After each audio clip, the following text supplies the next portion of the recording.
Okay, it's back. We go again. Now I present the lads do D&D. Oh God. Ooh.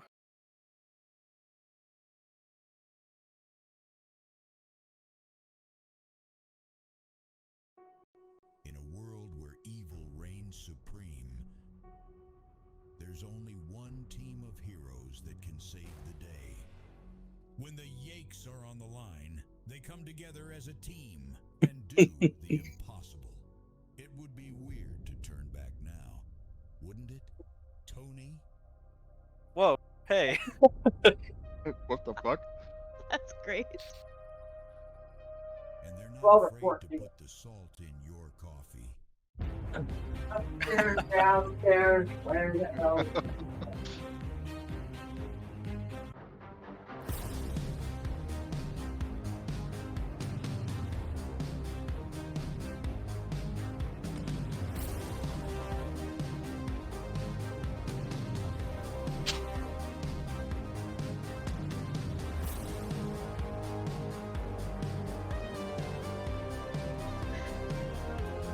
This is beautiful.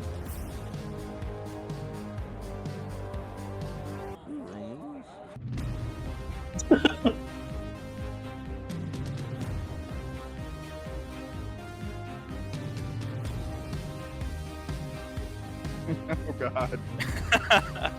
When it's time to party up, these lads are the only team you can count on.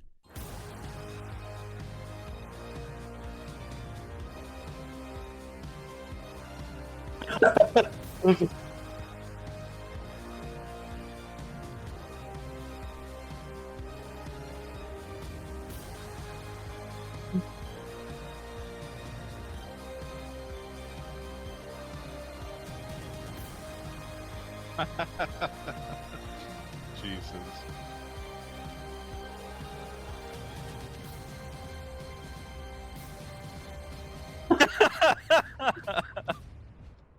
Candace the gentlewoman.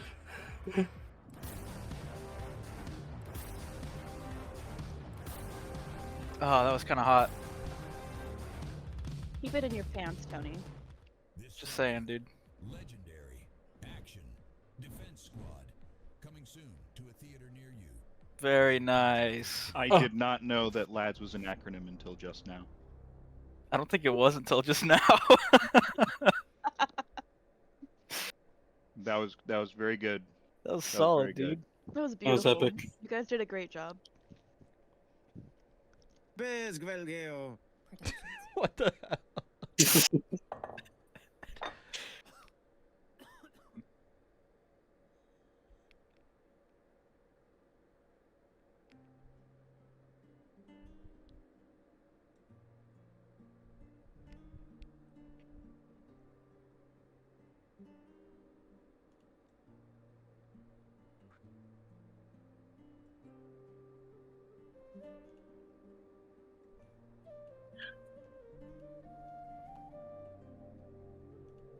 Listen to my story, fellow lads. Let me tell you a tale of magic, treasure, and intrigue. A tale of new friendships, betrayals, adventure.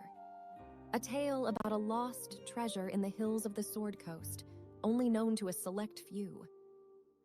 More than 500 years ago, clans of dwarves and gnomes made an agreement known as the Fandelver's Pact, by which they would share a rich mine in a wondrous cavern known as Wave Echo Cave. In addition to its mineral wealth, the mine contained great magical power. Human spellcasters allied themselves with the dwarves and gnomes to channel and bind that energy into a great forge where magic items were crafted. Times were good, and the nearby human town of Phandalin prospered as well. But then, disaster struck when orcs swept through the north and laid waste to all in their path. A powerful force of orcs and dark wizards attacked Wave Echo Cave to seize its riches and magic treasures. Human wizards fought alongside their dwarf and gnome allies to defend the Forge of Spells, and the ensuing spell battle destroyed much of the cavern. Few survived the cave-ins and tremors, and the location of Wave Echo Cave was lost. For centuries, rumors of buried riches have attracted treasure seekers and opportunists to the area around Phandalin, but no one has ever succeeded in locating the lost mine. In recent years, people have resettled the area. Phandalin is now a rough-and-tumble frontier town. The Rockseeker brothers, a trio of dwarves, have discovered the entrance to Wave Echo Cave, and they intend to reopen the mines. Unfortunately for the Rockseekers, they're not the only ones interested in Wave Echo Cave. This is not where our story begins, however. Our story begins with a humble wizard by the name of Maj Isto and his traveling companion, a Kenku thief. They have been traveling for a few days to meet a dwarf that has offered them the opportunity of a lifetime. This is our story.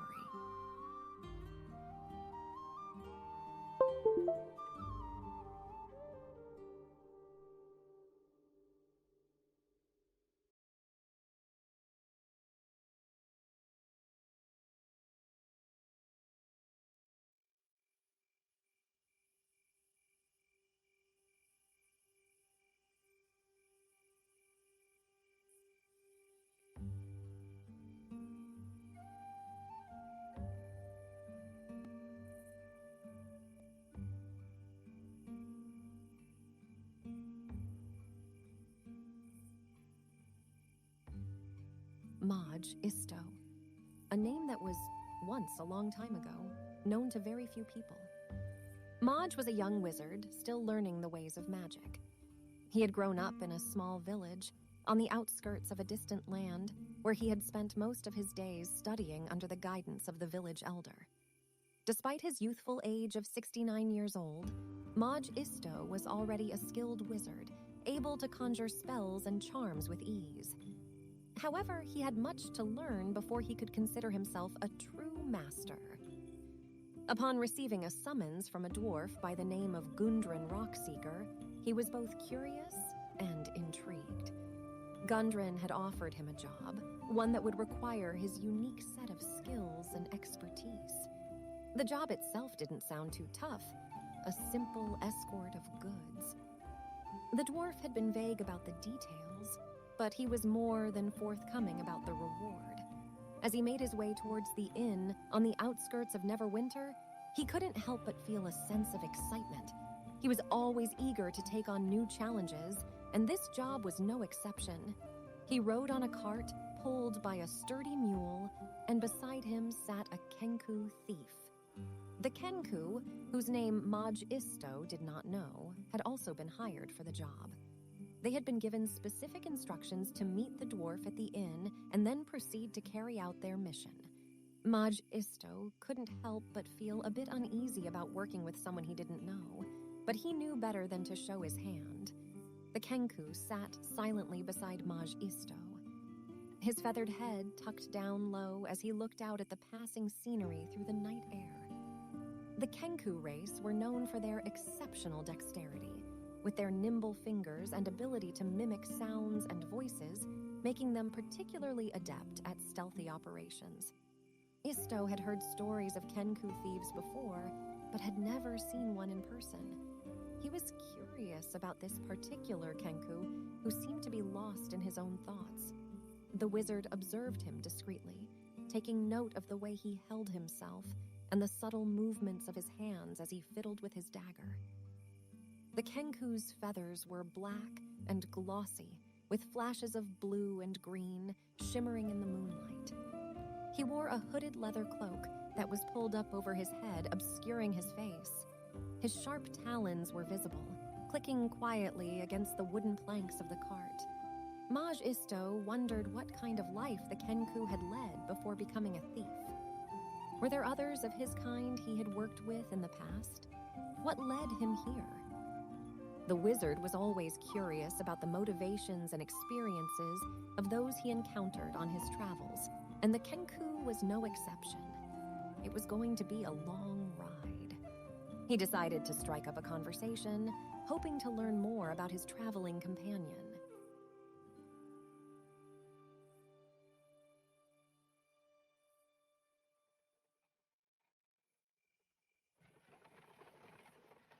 That's you. How are you doing today?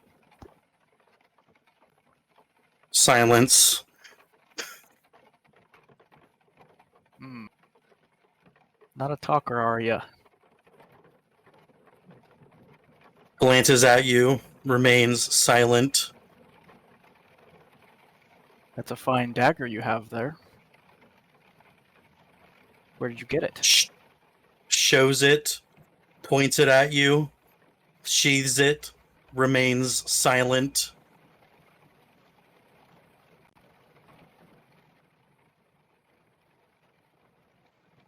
Do you speak? Makes eye contact, remains silent. A simple nod would suffice.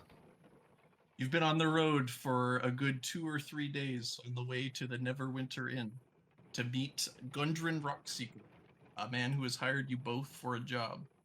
You don't know the details of the job, but you were promised a great deal of money should you be able to help him out.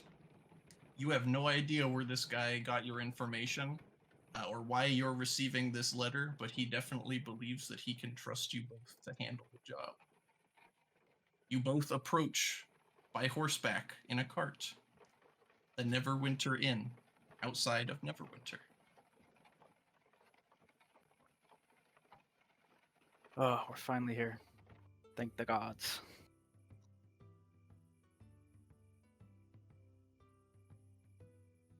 What would you like to do? I would like to approach the inn. This You bird approach the creature inn. is starting to really bother me. I remain with the cart, taking a look at what we have carried with us, and I let the wizard go towards the inn. Yeah, you're not Before carrying opening- a whole lot. You know, the cart is basically here just to drive you guys to the inn, and you've been dropped off. And your driver says, "All right, well, you know, you paid me in advance. I'm gonna take off. You guys have a great night." The cart saunters away. I stay a good deal behind the wizard. Do either of you want to go inside?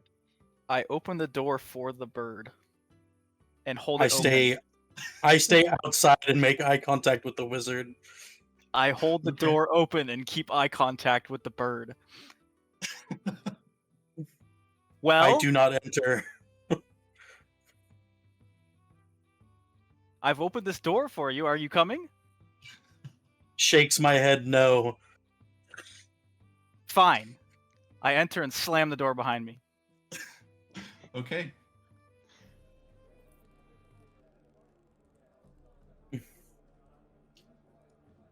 Tony, would you roll me a perception check? Do this by rolling a single d20. Game Master, I've sent you a message. 3. You notice nothing.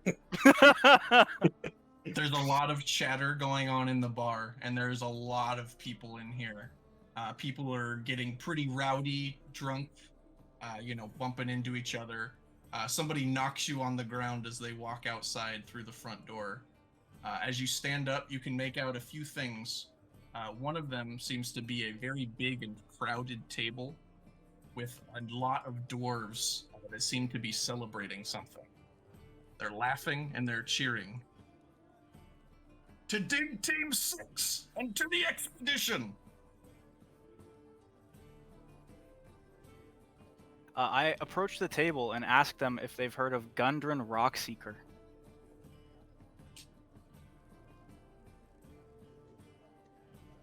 Kindly. Sorry. That's me. I'm Gundren. And you are?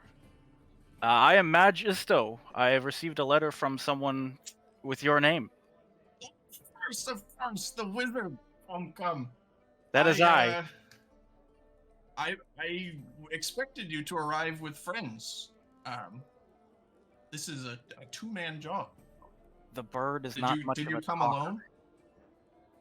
I am currently walking around the exterior of the bar, examining windows and getting a sense of the surroundings. I lean in close, just in case the bird's around. The bird's not much of a talker. He said not a word for the day's worth of travel we took to get here. He didn't talk to you at all. No, he's a little bit of an odd fellow. Hmm. He's around here somewhere, though. I'd hate to piss him off. He has quite the nice dagger on him. He does know I'm paying quite a lot of money to get you guys to help me out. Doesn't he? That's at least what I'm here for. How can I help you? All right, look, I'm gonna get to the skinny of it. I've got a cart of goods outside. I need these goods to be transported to a town a few miles south of here. The town is called Fandolin. I can't trust anyone around here to take these where they're going. Nobody can know that these goods are leaving town, especially not under my watch. I can't spare the details, but I'll suffice you this. You do this job for me, we've got plenty of business to take care of in the future. And lots of coin. You look thirsty. Do you want something to drink? That would be quite nice, but you trust just the two of us perfect strangers to do this job. Well, let's just say I've got my eye on you, if you know what I'm saying. I think that you two will be able to handle this. And again, I can't trust anybody from the area. I'm gonna need some out-of-towners to help me with this. You're a famous wizard where you come from, right? You could say that. Aye. And the thief, he's a sneaky lad, isn't he? He's got quite the reputation himself. I'm attempting to find a back door. Yeah, let's see. Roll a perception check for me.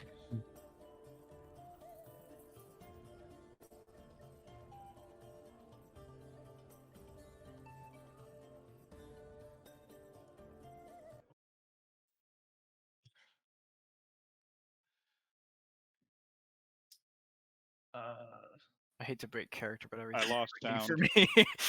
Yeah. Let me see. Hold. Holding. Hold. Let's see.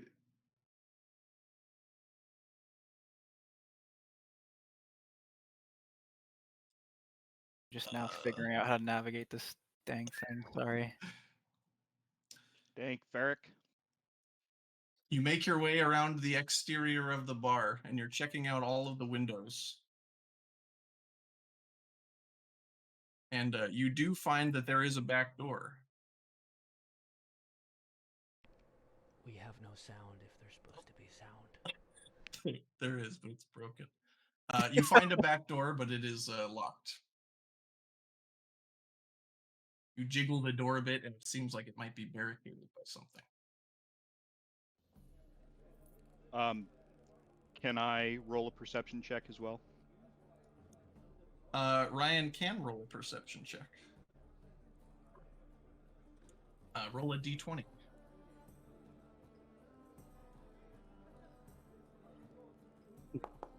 Do we know where Ryan is?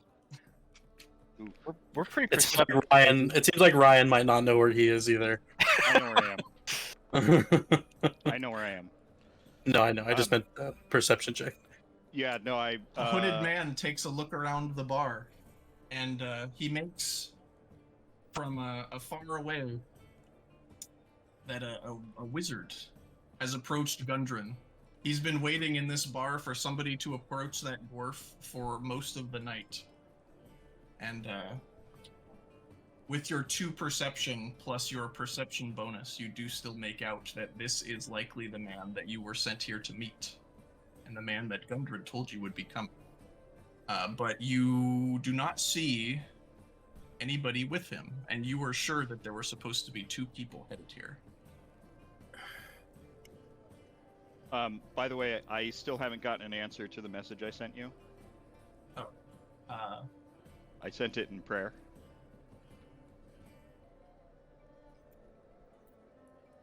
there you go. Got it. I call out to the barkeep. Thalia, I've just come back from a job. I'm tired. I'm hungry. I need a rasher of bacon and a mug of dark beer to wash it down. Dark beer. Sounds about right. You got a lot of dark beer. What are you liking? Your darkest, of course. You know me. She reaches up onto her hefty plate of drinks and hands you a dark dwarven ale and a slab of burnt meat. And she says, "It's my house." I've called this out loudly to let Gundren know that I am here and I am at the bar. He should have heard me. Or at least I think he should have heard me. He looks over at you and he gives you a wink.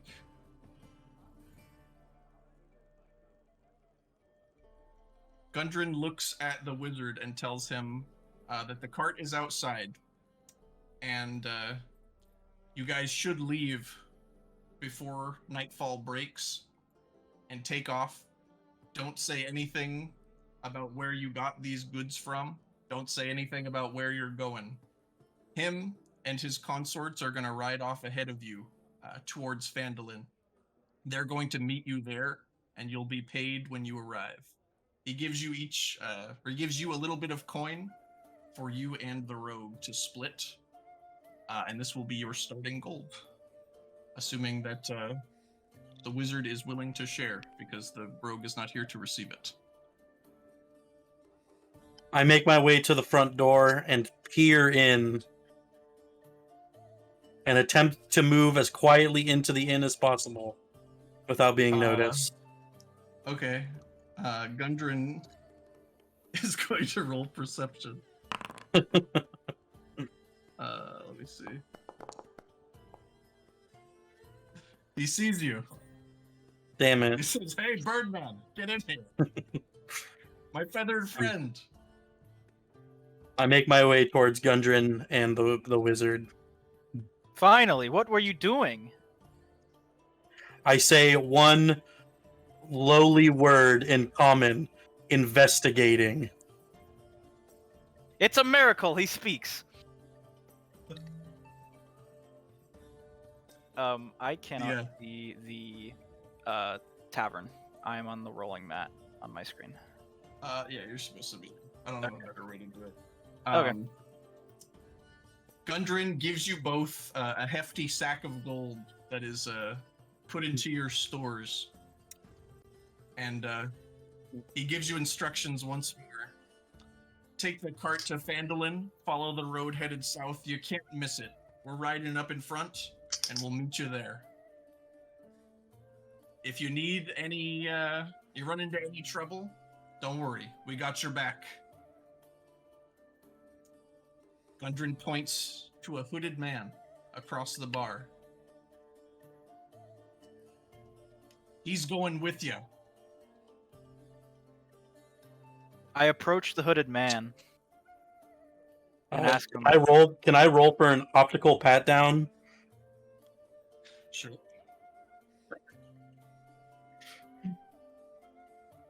What do I roll? Roll an perception check. Or investigation, whatever you'd like.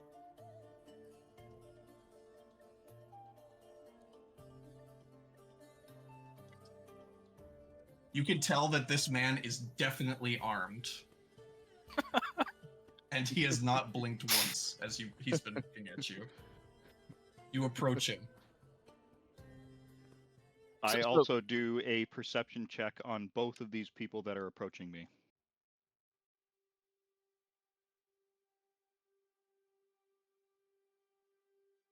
Oof.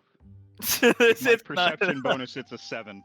I am definitely tired, and I've had some ale, You've had so a couple drinks. my eyes are swimming.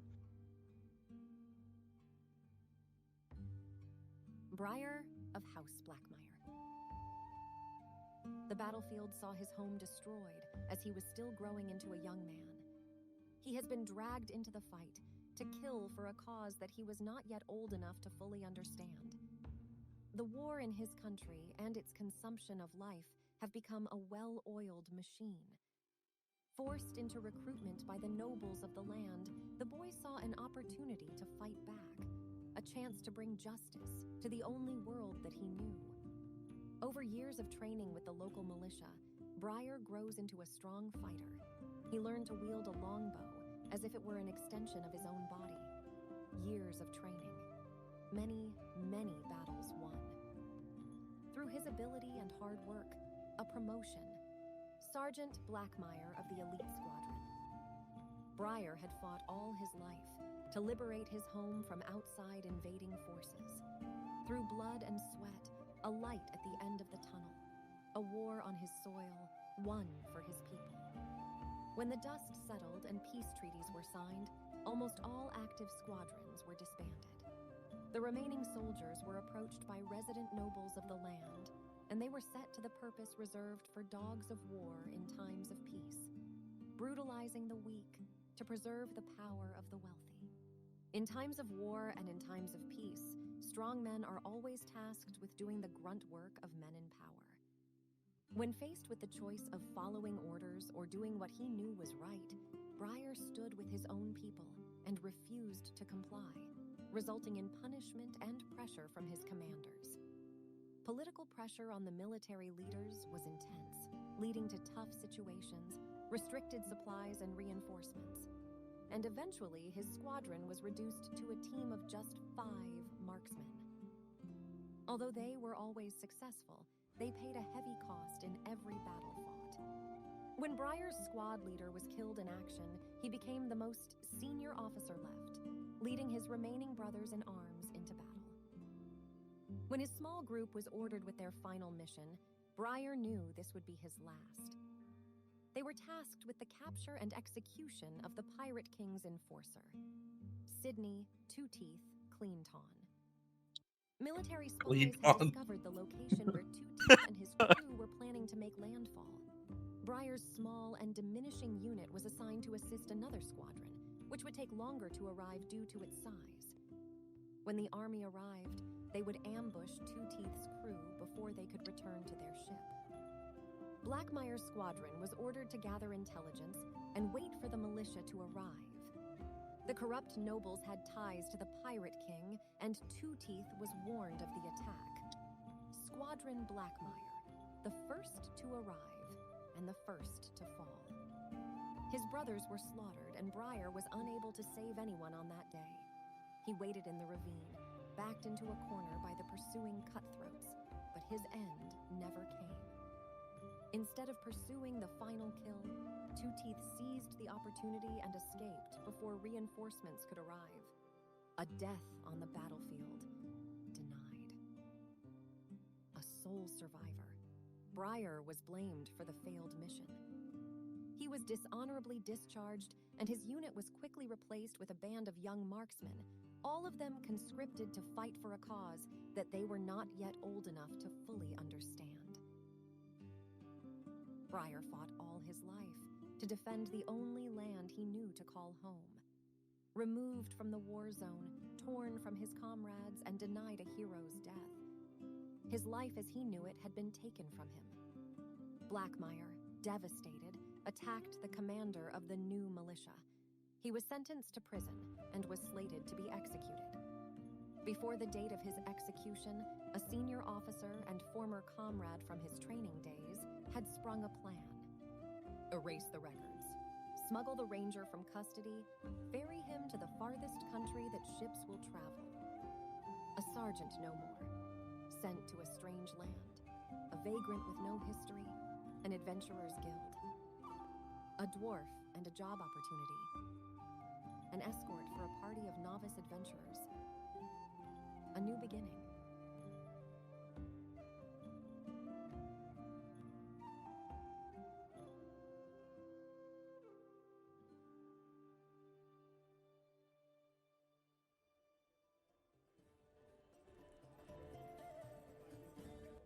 as these two, Tom.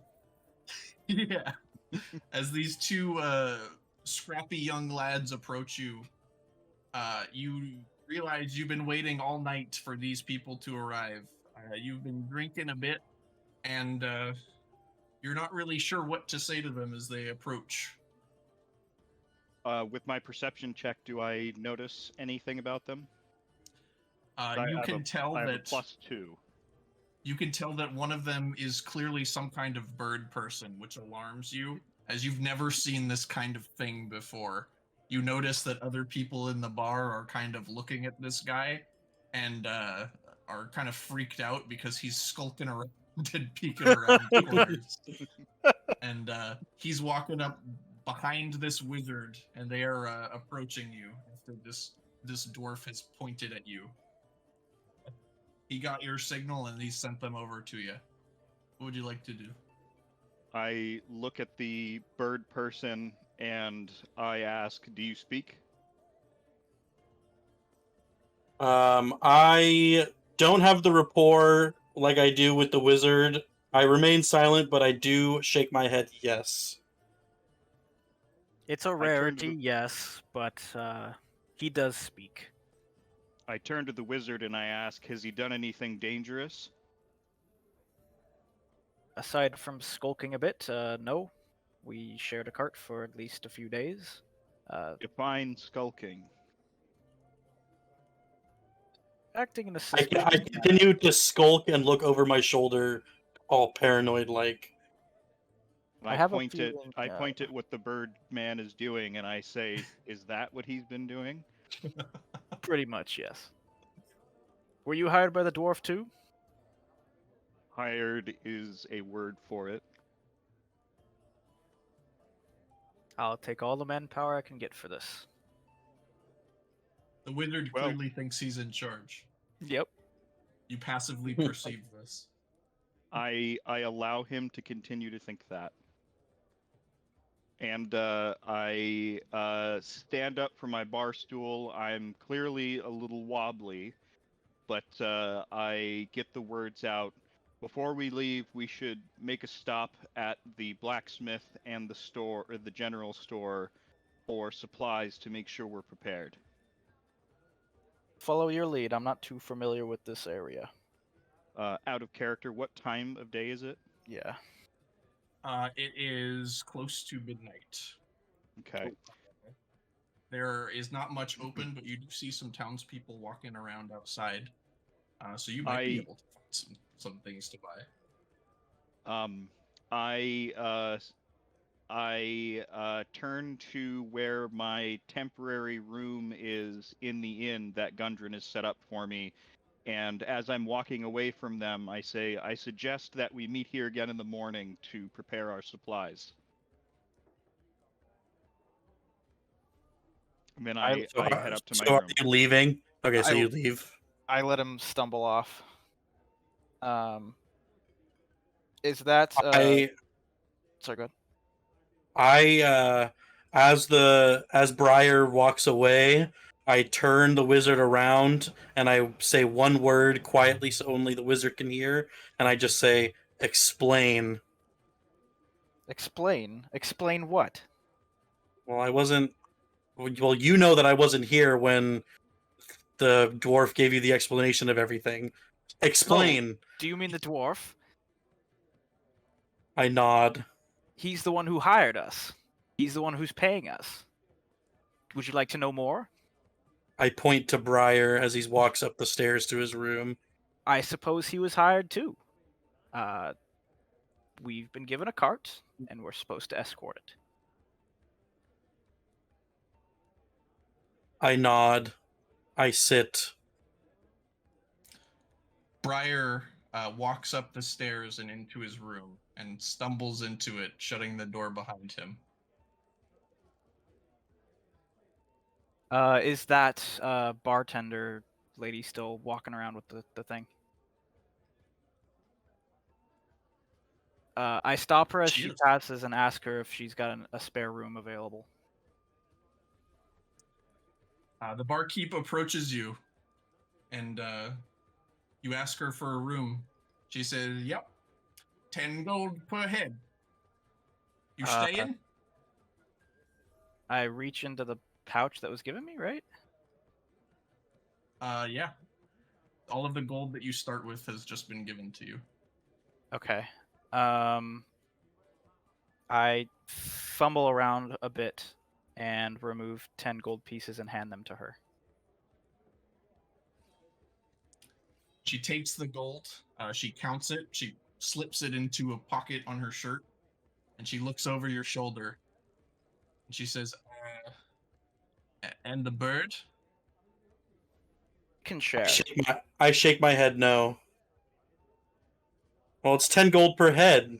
I'm not gonna pay. I'm 10 not gold paying per head, that. That's true. Yeah, I go to my room for the night then, I guess. Okay. Okay, I sneak Before behind him and I the sneak it. I sneak behind him and I sneak into his room without paying. Okay, roll a stealth check. Was that a D20 as well? Yeah. I think I get in. Okay. Yeah, with your bonus, that is a 20. Hell You yeah. sneak in right behind him as the door shuts, and the Do- barkeep does not notice you. Do I even notice him? No. You're a little startled when you turn around to close the door and there's a bird in your room. A bird that up until now you still do not know his name, and he does not know yours. Uh, I don't care. I don't care about his name. Good. I place the coins on the table. In the room, you gave them to the barkeep. All 10? Yeah, you gave her all 10 gold coins. Okay, so we don't have any gold left. No, you have Yeah, I was like, did we get separate bags, or did he get all of it? Since I was there. He gave me all of our money, right? He was going to give all the money to him. But you showed up, so he split it between you. You both have a little over 100 gold, I think. Oh, okay. Okay, so I have over 100, and he has 10 less. Yes. Yes, correct. Okay, are you saying that you put your pouch of gold out on the table, wizard? Yes, just to see what he does. I don't touch it. I'm still a man. I'm still a bird of honor. Okay. Bird of honor. I do roll out my bedroll on the ground while the wizard takes the bed, though. Oh, okay. You settle into bed. Yeah, I guess I retire for the night. Ryan, would you like to do anything as you stumble into your room? I clutch my my dagger the entire time I'm laid down, though. I don't leave. I don't stop holding my dagger. Do I need to roll anything for the thing that I said that I would do? Not at the moment. Okay. Nope. Then I make sure to bar the window and I try and get as much sleep as I can. Okay. I leave a small dagger under my pillow. That's it for me. You guys settle in for the night.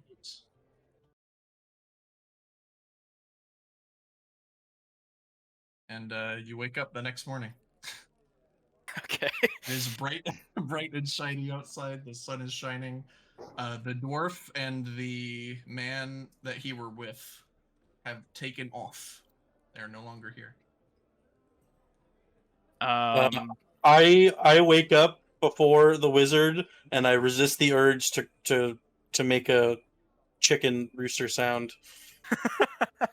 Okay, roll a an animal handling check. What do I roll? D20? Yeah, it's always a D20. You fail. you fail to resist the urge, and you make the loudest rooster call that this land has ever heard. And you can see a drunken dwarf stumble out of his room, and he looks very upset. I jolt awake from the sound of this asshole screaming.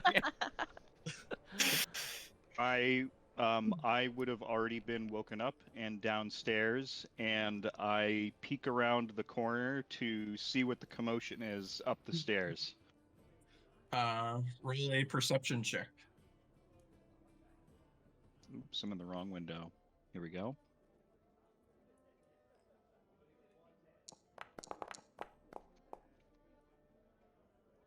With my bonus, that should be an 18. You can see the dwarf stumbling out of his room after hearing the rooster call. You do not know where that sound came from, but you can surmise that this man that's just stumbled out of his room is Donnie the dwarf. He was meant to meet up with the rest of the team. He was with Gundren last night, and it looks like he got a little too drunk and didn't leave with them. I called to Donnie. Donnie, what's wrong with you? You were supposed to be gone already. He's stumbled over on the floor on the upper level of the tavern, and he rolls his head over to look at you. And he says, "Ah, fuck it." He crawls back into his room and he closes the door. I go up. I look into the open door of where I heard the bird call from. I jolt awake in my bed and I yell at the bird, "You have got to stop doing that!" This has happened before. Yeah, we've spent multiple days in a cart together, dude. You have. I shrug. I ask to both of them, is this going to be a regular occurrence every morning? I count on my fingers how many times this has happened. Yes! Roll for how many times it's happened. What do I roll? Roll a d4. I was gonna say a D10. You've been traveling together for a few days. This has happened once before. So it's the second time. I exclaim to them, these are going to be some rough roads that we're on, and we don't know who will be nearby. If we keep getting this kind of disturbance in the morning, we will make our job that much more difficult. Tell that to the bird. I'm What's your telling it name, to by both the of way? you. Briar, that's all you need to know. What should I call you? You can call me Majisto. I don't know his name. I shake my head no. The three of I you are ask- clumped together outside of the door to their room, and you hear a pitter-patter of little feet coming up behind you. You hear, "Sir, sir!" A halfling has approached you. Do I know this halfling? You don't. But he says, "My name's Bumble Snapweed. You guys look like adventurers, or you lot?" I brandish I show him my dagger. I He says, do "Oh, yes. a yes, a dagger." perception check on this halfling. Do it."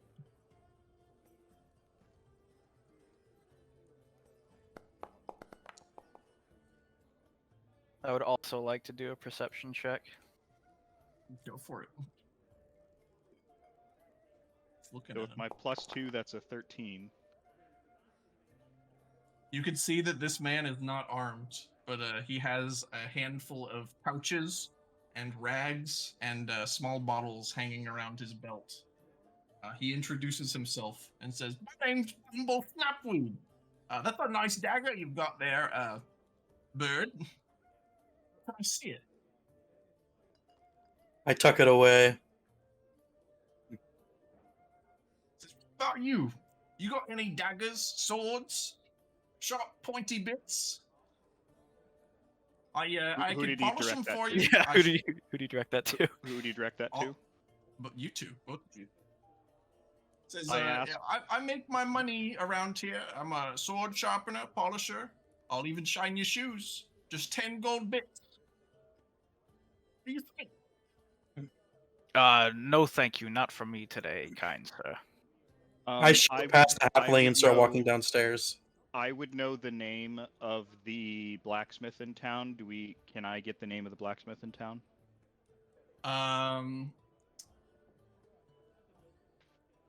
His name is Tharwinter, and he is a dwarf. Farwinter. Okay. I asked the halfling, does Farwinter know what you're doing here? Did he send you? Oh, we don't have to tell Tharwinter. I sharpen his blades too. I lean in and I say, I've known Farwinter for a long time, and I suspect he would be upset if he knew that someone was trying to muscle in on his territory. Something tells Roll me an I don't trust. intimidation check.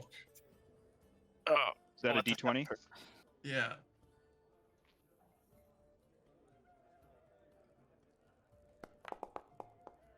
Bro. He says, "Oh, it's okay. You don't have to worry about Thorwinter. It's okay. Like I said, I sharpen all the blades in town. I polish them. Look, you can take a look if you want." He holds up a bottle of oil and a small sharpening stone. He says, "I'm just trying to make sure you guys make it out of here in one piece if you catch my drift." I don't trust you, little man. And I walk past him downstairs in search of food. I say, no offense, little one. I have my man in town. Like I said, his name is Farwinter, and we have a working relationship. And I move downstairs, and I specifically try and catch up with the bird. The hobbit, the halfling, stumbles away and does not say goodbye to you, and immediately starts going to other people in the inn, asking for payment for his services. You remember that the dwarf did tell you that the time is of the essence. And was there anything that you guys want to do before heading his way? I quickly try and catch the bird, and I ask him, I need to be able to call for you by name. What should I call you? I turn to him and I open my mouth, and the following sound comes out.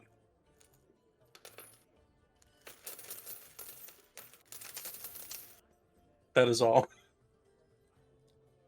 I notice then I this as I'm say- scrounging for And then scraps I tell of him, food. I can't make those sounds. Will you respond to the name Cash? I nod yes. Cash it is then. I then run back upstairs and I start knocking on Donnie's door. You hear snoring from inside. I pound on that door and I yell, Donnie, are you coming with us or are you staying here? You hear some snoring. You hear him being startled, awake, and he says, "Ah, fuck it. Mine ain't even real." Followed by more snoring from behind the door. Can I hear this from downstairs? You can. You haven't moved downstairs yet, as far as I know. I've been looking around on these tables for scraps of food from the previous night. It looks like the bar has been picked clean. You do have some rations in your bag if you are hungry. Okay. I yell up at Briar. We weren't paid for the mine. We were paid for the cart. Let's go. I run back downstairs and I look around for Thalia. Is Thalia around? She is. I called to Thalia and I said, Thalia, you got any bread to go? We got some bits and bobs. You want bread? Be 2 gold. I tell her, Thalia, I'm in a hurry. Is there any way we could knock that down to 1 gold and you could toss it to me in a sack? Roll a Persuasion check. Yeah, persuasion check. Hell yeah. D20? Yeah. While he does this, I begin to move outside and start foraging for berries and nuts of the sort. A 9. She says, "Give it to you for 1 gold, 3 silver, but only because Gundren likes you." I say, thanks, Thalia, and I give her the 1 gold, 3 silver, take the bread in a bag. And He tosses it to you. I tell Magisto and Cash, all right, we need to meet up at the blacksmith before we leave. let's move quickly. Agreed. You I didn't hear exit this. the inn. He's already outside. Foraging exit for the inn. nuts and berries. It is nighttime, but it's not. It's actually daytime. And yeah, you want to check at the blacksmith? Yeah. I need to pick up armor from the blacksmith, and I'm hoping that he has what I need. What's included with my rations? Whatever kind of food a wizard would like to eat. You packed it. Unleavened allow you- bread. A mage table. Yeah, I'll allow Yeah. it to be whatever you'd like. I pull a do I- piece of unleavened bread out of my bag and eat it. Sick. This is my Do bread. I need to do a perception check to see if I find any nuts or berries? You're scrounging for nuts and berries. I went outside and I started scrounging for nuts and berries. Roll a survival check. I guess. Nice. You do find some nuts and berries Do I, on a tree, on a berry bush right outside of the inn, located right next to a large oak tree. do I find enough nuts and berries to pack away and save some, or just to survive for this morning? You find a few nuts and berries. You are no longer hungry, but it doesn't look like there are many there. Okay, I am satiated. Okay. Briar quickly and easily goes to the blacksmith in town, as he has been in this town for a while. He knows where everything is. I do not. Do I have to roll to find it? You find a sleeping. You follow. Just follow. You just follow me. You follow Yeah. me. Distracted by the nuts and berries. I walk. I walk behind Briar after finding my nuts and berries, and I do so, but do so skulkingly and attempting to check behind my back. Okay, Ryan. You find a sleeping dwarf sitting outside the blacksmith. You know that he is a common snoozer. Do I know He his is name? often thought to be snoozing. What do you do? Do you need anything before you guys leave town? Wait, do I recognize this dwarf sleeping outside? Do I know his name? You don't know his name, but you do recognize him as the blacksmith. Oh, okay. Well, I do know his name then. He's Right? a blacksmith. There Oh, are he's few. a- Is it? Got it. He's a blacksmith. He's not the head blacksmith or anything, but But he works at the same shop, right? yeah. Oh, I tap his foot with my foot to try and startle him awake. Does he wake up? He does. I ask What's him, your is the name? boss in? Nope, that's me. What's your name? Well, I I'm find looking. an outhouse and I go pissa.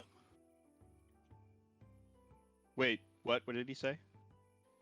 I don't know. I think he said he's gonna said- go pee. I said I find an outhouse and I go pee. He's gonna go Oh. try to find a place to relieve himself. Got it. Okay. I will not make him roll for that. Yeah, the blacksmith asks if there's anything that you need. Yeah, I am looking for a salé. He says, all right, you, the archer. Gundred put in for this here. No charge. And he tosses you a helmet that you are very familiar with. And it looks like it has been freshly repaired. Awesome. I test it on. It fits like a glove. Perfect. What can I add to my inventory? A Salé helmet. All right. Just note it down for now. I'll make sure to update Yep. it later. But yeah, is there anything else you guys want to do before you leave town? I'd like to ask the blacksmith if anything else has been left for our party. He says, nope. Just an order for the archer. I ask him how much for 20 steel arrowheads. 20 steel arrowheads. He looks over at a very big, burly man sitting at a stall next to him. And he says, how much for 20 steel arrowheads? This guy's asking. And the guy turns to you and he says, you want for big arrows or the small arrows? I take out I take out my arrows, and I show him the size that I need. He says, They're longbow arrows. 15 gold.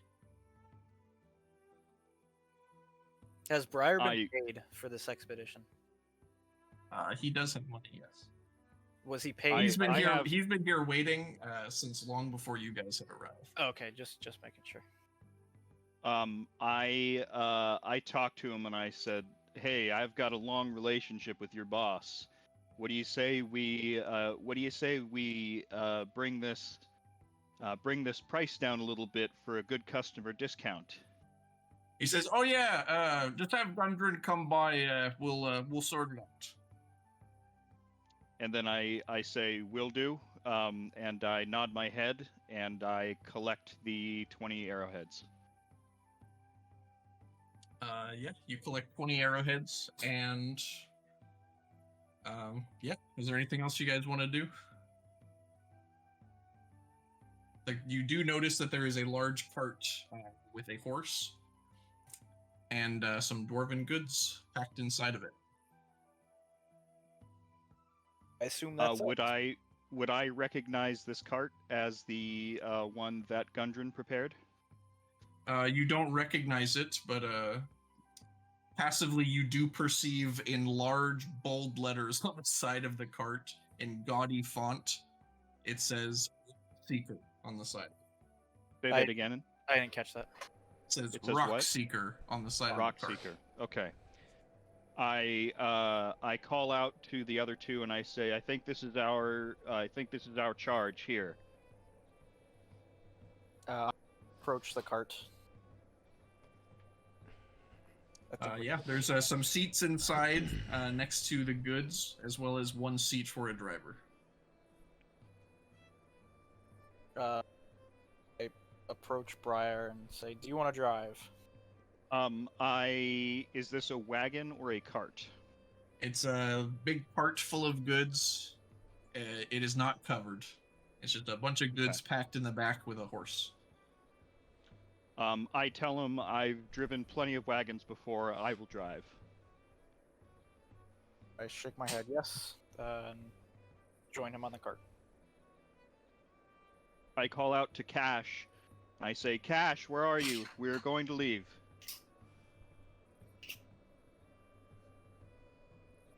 You get in the cart, James. I think he's stuck here. Yeah. Oh. Would anybody like to drag him into the cart? Can I perception check the cart?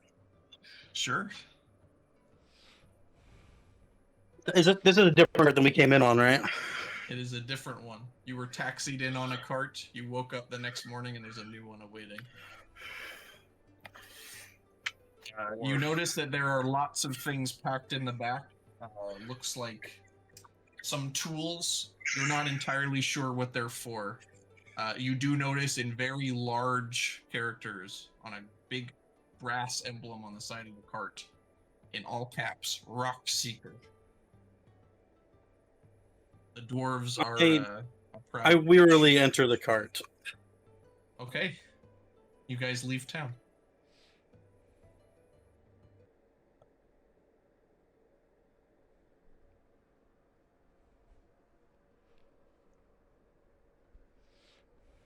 On the road again.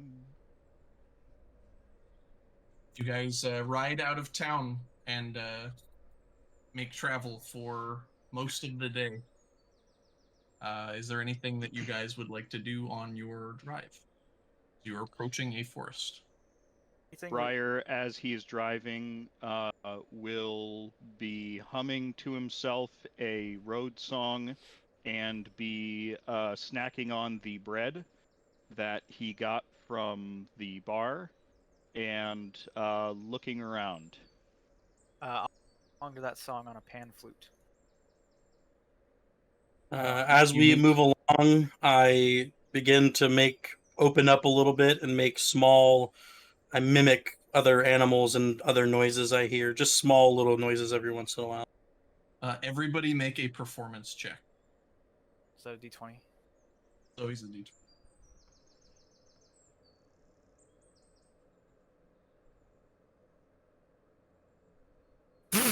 Oh my, this is brutal, dude. Cumulatively, you guys do not sound, but you seem to enjoy yourselves. Okay. You are all very happy that there is nobody here to see you as you approach the forest ahead. I suppose I I am struggle to keep up. I am not paying attention to the performance. I am making the humming to myself to sound as though I am unassuming in case anybody is watching. Yeah. You And guys I ride roll along the road. I roll up I am doing active perception as we are going along the road. You have a passive perception of.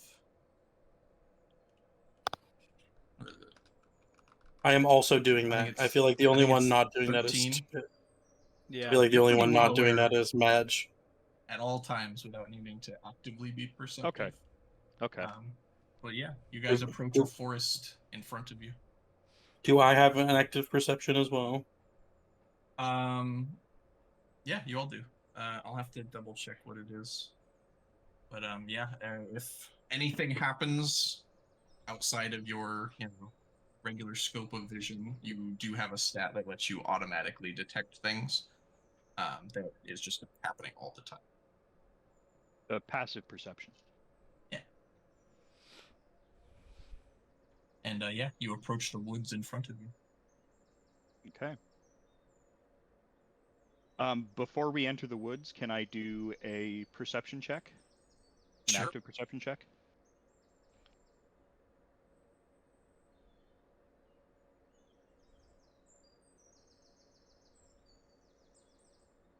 Okay.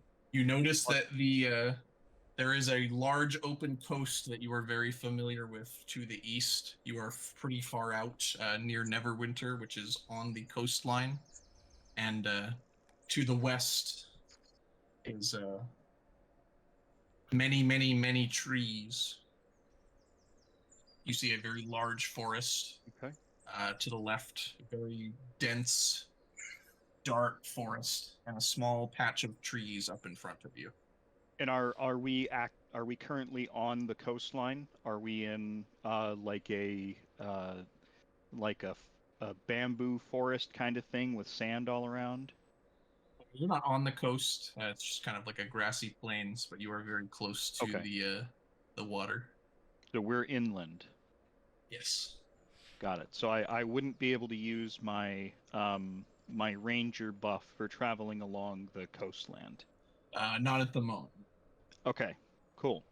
Since I don't notice anything anything untoward, we continue into the forest.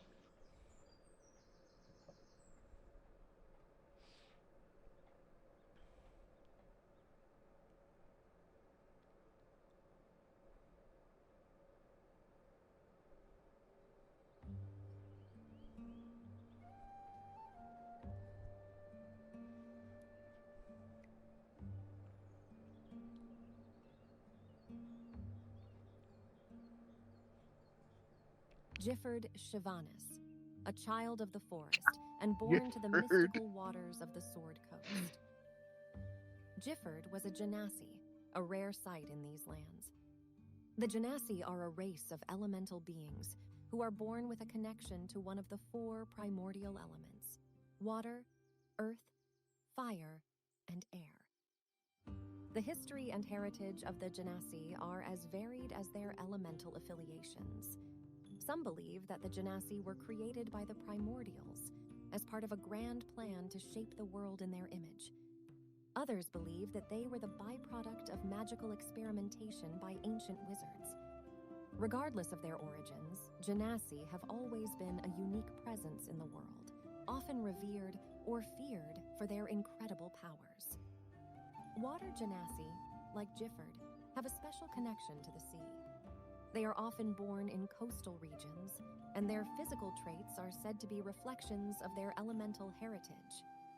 Gifford's appearance was striking and otherworldly, a true testament to his water genasi lineage.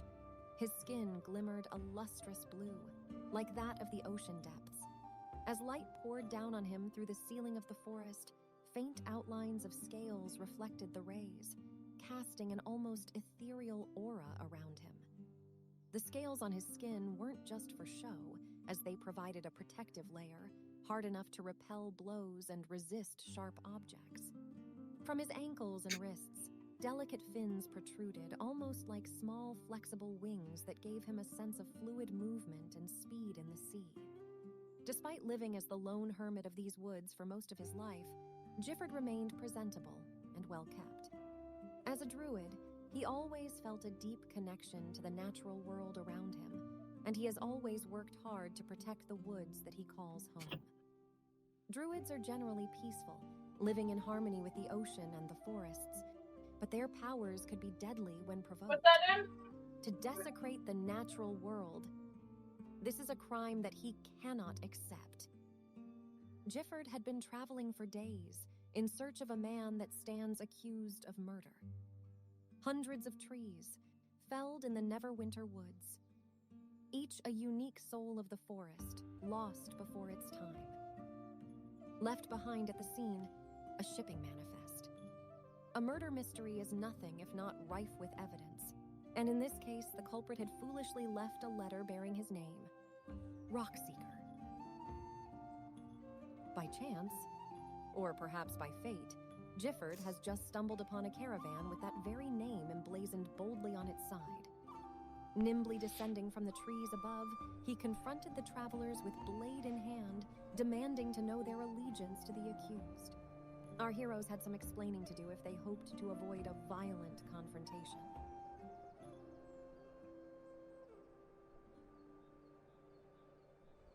In front of you, you see a shadowy figure descending from the trees above.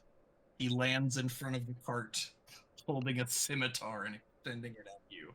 And you can tell that he is pissed. What would you like to do? Briar immediately jumps off the cart and draws an arrow and says, "We have no quarrel with you, creature." As he jumps off the cart in almost the same moment, I would like to try and cast Entangle upon the cart and the horse, as for them not to run. Yeah. Let me see.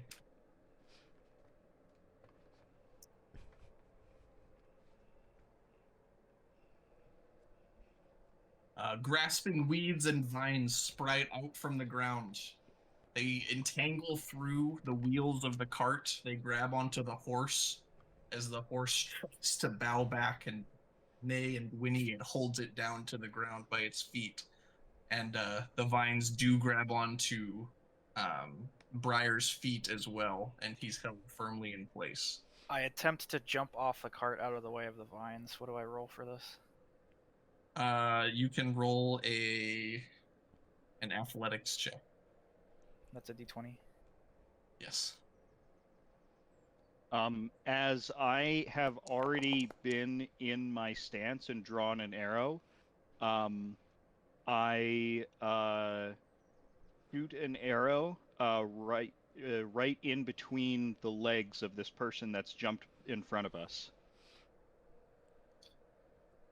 Yes. Tony, you do land on the ground just outside of the reach of the vines, and they kind of sway back and forth, kind of swinging at you, but you are out of their reach. I And draw an my arrow- sword as well. An arrow does plant itself firmly between this blue creature's legs. And then I warn him, as soon as that happens, the next one will not be a warning shot. Release us. I exclaim and ask them in a rageful tone, "What have you done? Why would you do such a thing? Why would you cut down so much of this forest?" Talking about. Your cart. You are all very confused, and you have no idea what this guy is talking about. How tall is this blue creature? He's about 6 to 7 feet tall, I believe. Damn. Okay. Bro's over here being an avatar. I say to the blue creature, I don't know what you are, monster, treant, druid, but last night I was sleeping off my drunken stupor in town. Is it Rockefeller? Your cart. It says Rockefeller. Is that not who you are? Or Rockseeker? Rockseeker. Wrong You universe, ask Jimbo. if they are a Rockefeller. Does he actually ask if we're a Rockefeller? Yes, but first, roll a persuasion check, Ryan.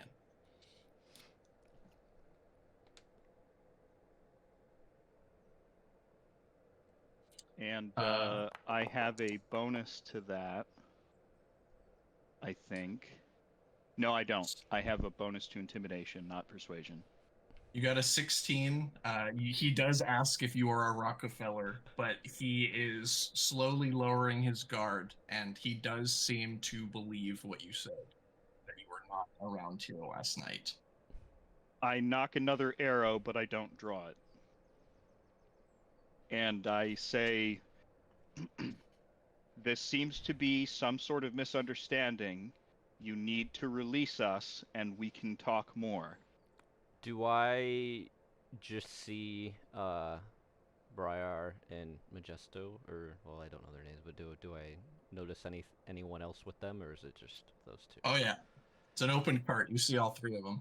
Okay. And you are sort of locked in place at the moment, holding your sword out, and you are concentrating on this spell. You sort of have to hold your stance here to keep them entangled for up to a minute or so. Yeah. Well, what about the other two of you? What do you have to say for yourselves? We were hired by a dwarf.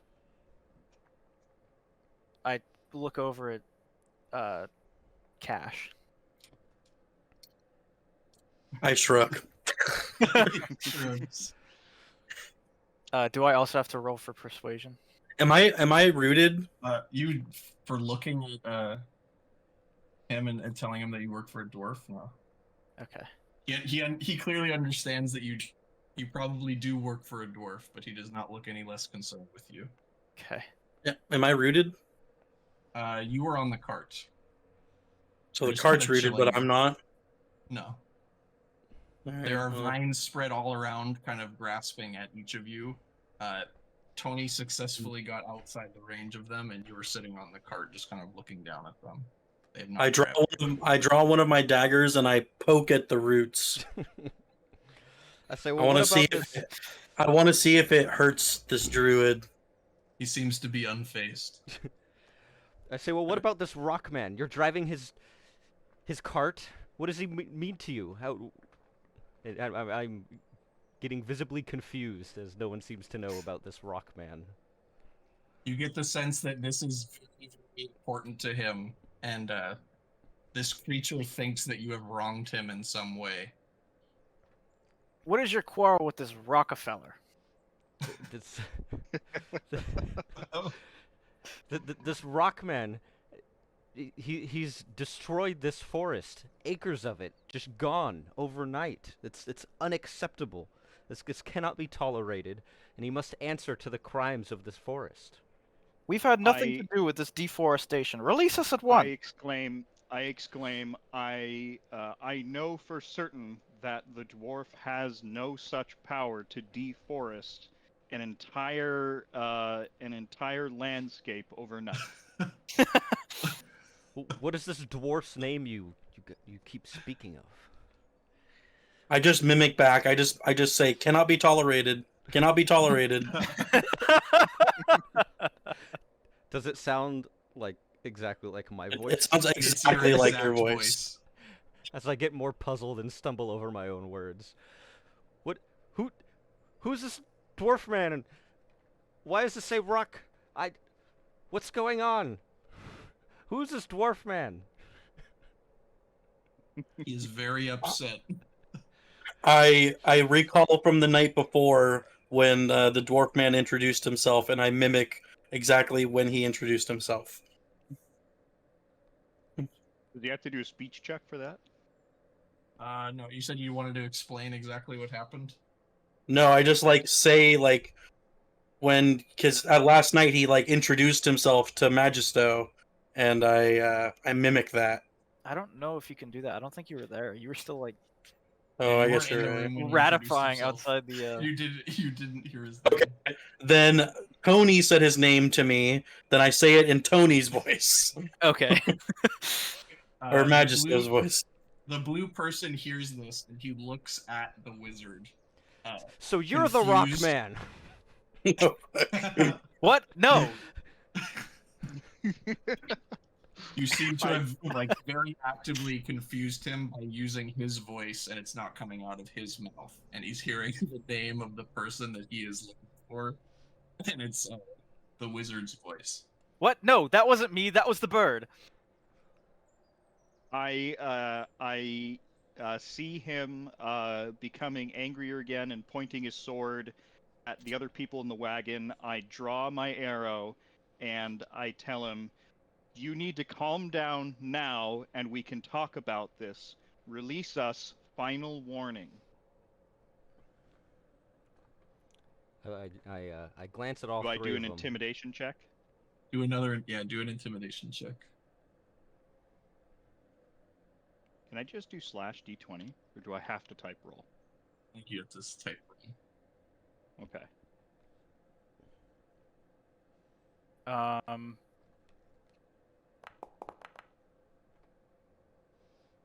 19. yep. Gifford is shook by this. What do you do, Gifford? I let them know that I will release you, but you will have to explain yourselves.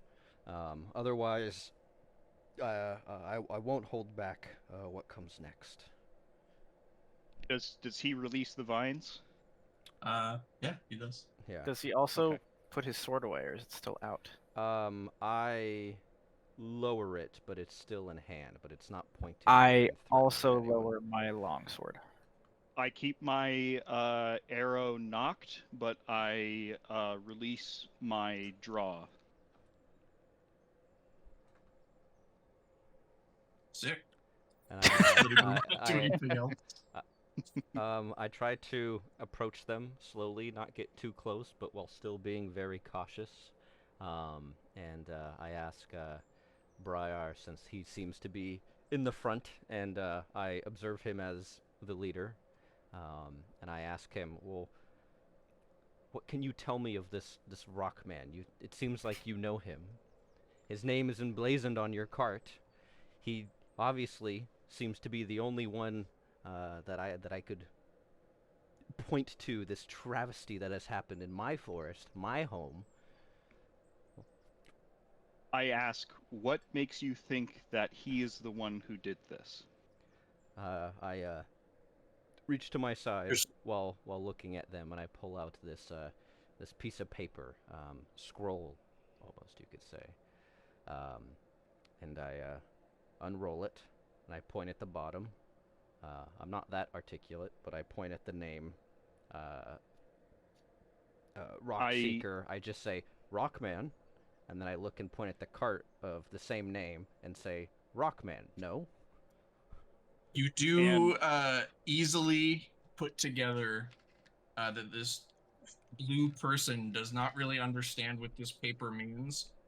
You can actively see that it is an order and sort of like a job, a list of like requirements for a job to go into the forest, cut down trees, and deliver the lumber to a mining site south of here. And it is signed by the desk of a man named Nundro Rockseeker. Do I know I'm this Gifford, and Nundro? I say, Rockman, Rockman. You are not. None of you are familiar with this name, but you do. You do see that the last name matches the person that gave you this job.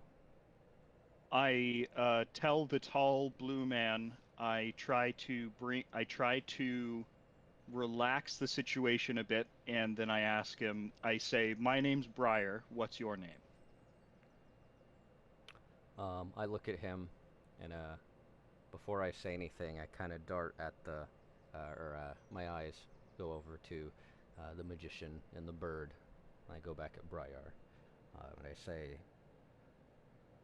they call me many things, but if you were to refer to me as well, me, my birth name is Gifford. Well, that's all I give for now. I say, Gifford, do you have a last name, Gifford? A what? A family name?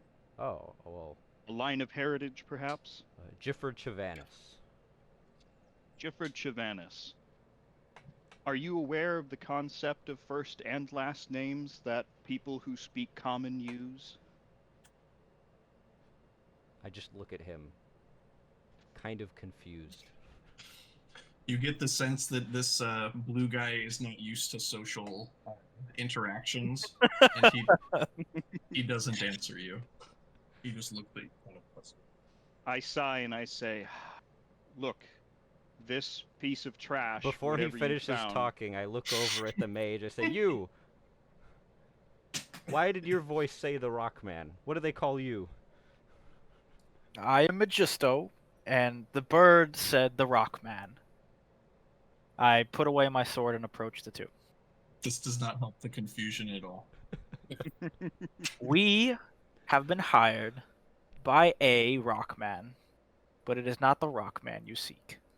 I try and interrupt, and I say, hold on, let me explain. And I hold up the piece of paper, and I point to the name before where it says Rockseeker, and I say, this says Nundro. Nundro is the person who signed this invoice, whatever this is for, and Rockseeker is his last name. I do not know any Nundro, but I do know a Gundren. Perhaps Gundren knows who Nundro is, since they share the same last name. I nod, but my I'm just facial vibing. expression doesn't point to any full grasp on the subject.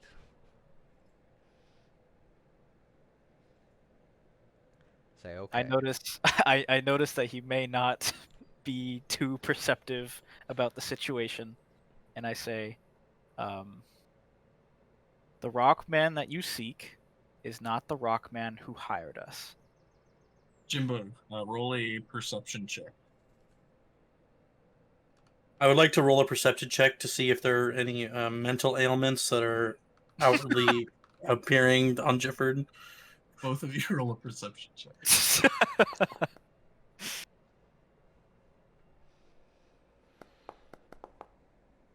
Damn it. James, you get the sense that this guy is. You wouldn't say that he's not all there, but you can definitely tell that he has not spent much time in the city.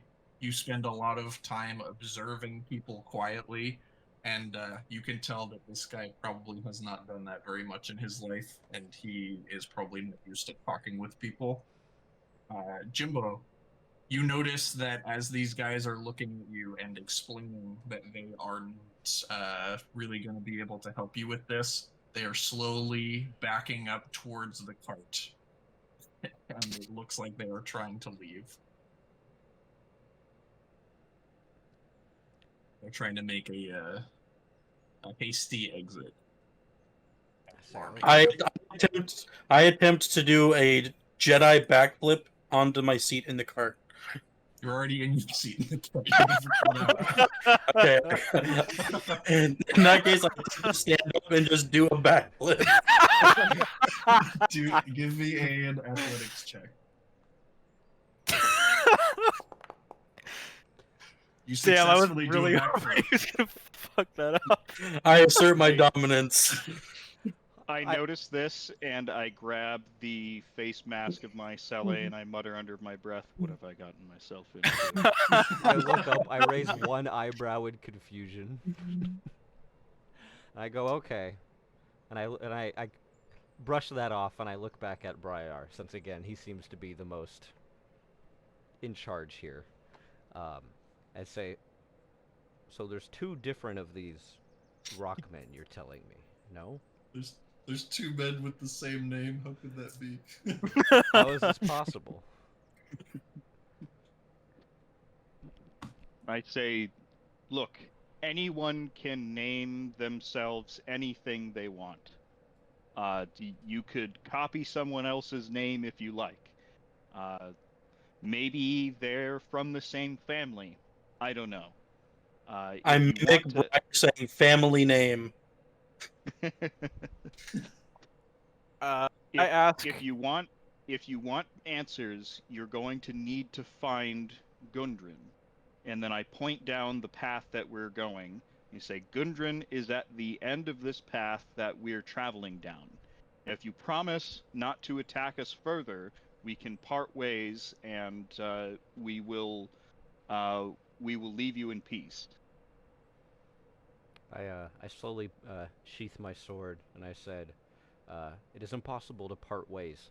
There's only one path, but I agree. And I just turn, and I walk forward straight down the same path. And then So he you're gonna puts on walk his along the same Mandalorian part helmet with and them? says, "This is the way." This is the way. Just then, as you start walking down the path, you do hear a rustling in the bushes to the left. You hear some chittering, and you see a small raccoon who is wearing human clothes run out of the bushes and down the path, disappearing behind some other bushes. He was carrying a large book. I do a perception check to see what's going on with this raccoon. Do it.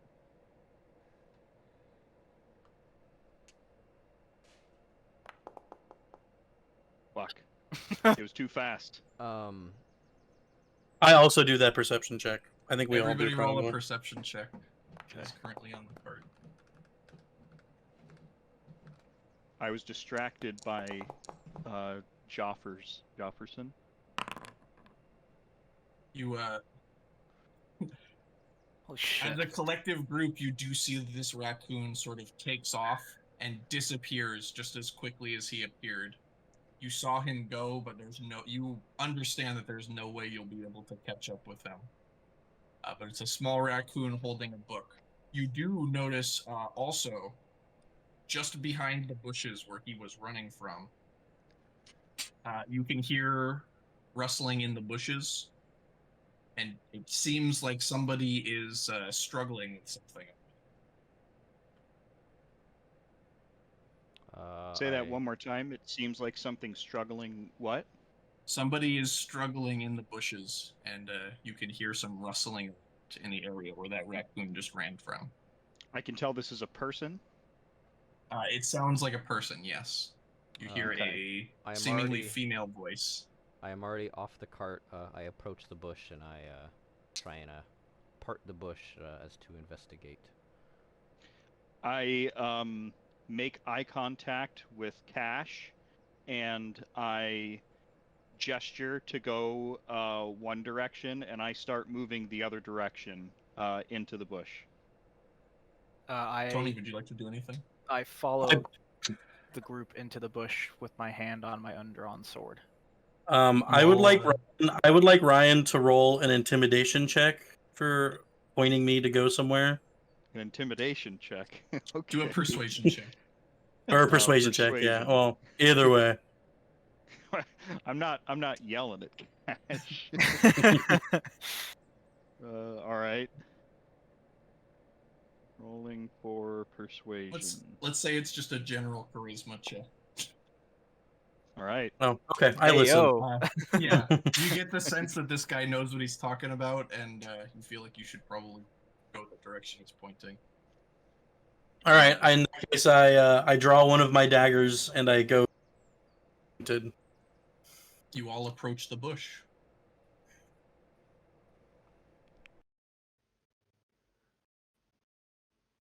Dude, this is a crazy origin story so far.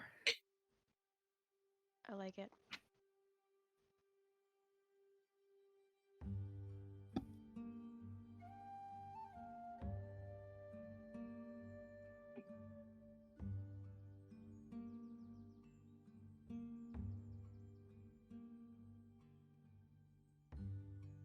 The vast fabric of our cosmos stretches far beyond what any mortal can comprehend. where endless worlds drift amidst the boundless expanse of the astral sea. These worlds are all linked by a tapestry of planes, which are intertwined and layered upon each other in an intricate dance of existence. The prime material plane, the one that you and I call home, is nestled between two sibling planes. They are intimately connected echoes of our world, intertwined yet vastly different in nature. One such sibling realm is the untamed plane known as the Feywild, a realm of unfettered magic and enchantment where the natural world is alive and vibrant, and the passage of time seems to hold little sway. The history of this land is spun with the origins of many races, including elves, gnomes, and of the Fae. In the prime material plane, portals to other realms of existence are fleeting and unpredictable, often remaining open for mere moments before closing again. Sometimes a resident of our world can be whisked away without much warning into a shimmering vortex of light, tumbling headlong into an unknown world. At others, you might stumble into a tear to another plane without even realizing it. And sometimes, a resident of another realm can find its way into ours. Zipki Lilafena, a traveling storyteller and a native to the Feywild. As a Fae, Zipki embodies the essence of curiosity. Though many fairies use their powers to toy with the lives of mortals, Zipki is different. She yearns to understand the stories of those who inhabit this strange and foreign world. Her complexion shimmers with shades of pinks and grays that almost seem to shift under her skin. Delicate wings spread out from her body, seemingly spun from threads of silver and gold that gleam faintly in the light. Her bright green eyes sparkle with wonder and curiosity, and she stands a mere 3 feet off the ground. Her every action is guided by her insatiable intrigue, and this drives her to seek out great heroes and adventurers to hear their stories. As it so happens, Zipki was currently on an adventure of her own, hot on the trail of a mischievous raccoon that has made free with her most prized possession, a book of stories of adventurers she has met on her travels. While on the chase, she managed to get herself caught in an animal trap not far out from the Neverwinter woods. Her long ears twitched as she struggled with the ropes in an attempt to free herself. As she looks up, she sees 4 figures towering above her. A wizard, a thief, a druid, a ranger. For a brief moment, her mind Man, we lucked out leaving with a that one. complete disregard for her current predicament. The book that had been her companion and the trap that held her captive had faded into the background as her curiosity about the band of champions had consumed her every thought. How many dragons have they killed? Cities liberated? Princesses saved? Overwhelmed with curiosity, she found herself at a loss for words, unsure of where to even start with her inquiries. With a look of amazement in her eyes, she silently gazed up at the heroic figures before her, watching in awe as one of them approached to liberate her from her shackles.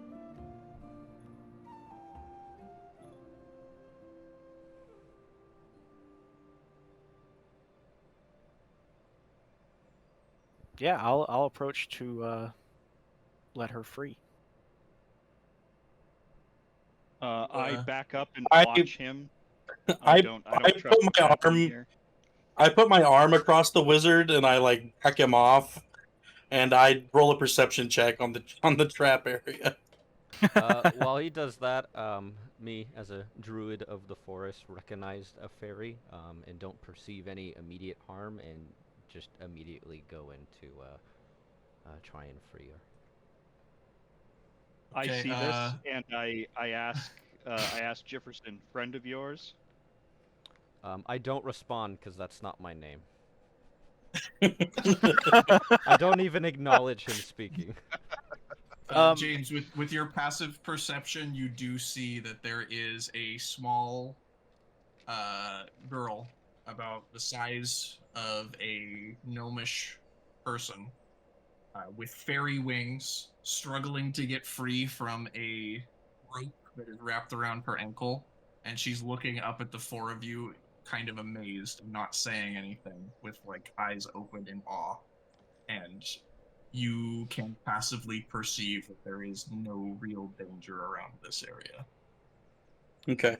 In that case, after backing off the wizard, being an animal or an animal person who's been trapped before, I compassionately release this halfling-looking person with fairy thing. Yeah, the wizard and the druid approach her and free her. I say, there's no need Pretty to easily. worry.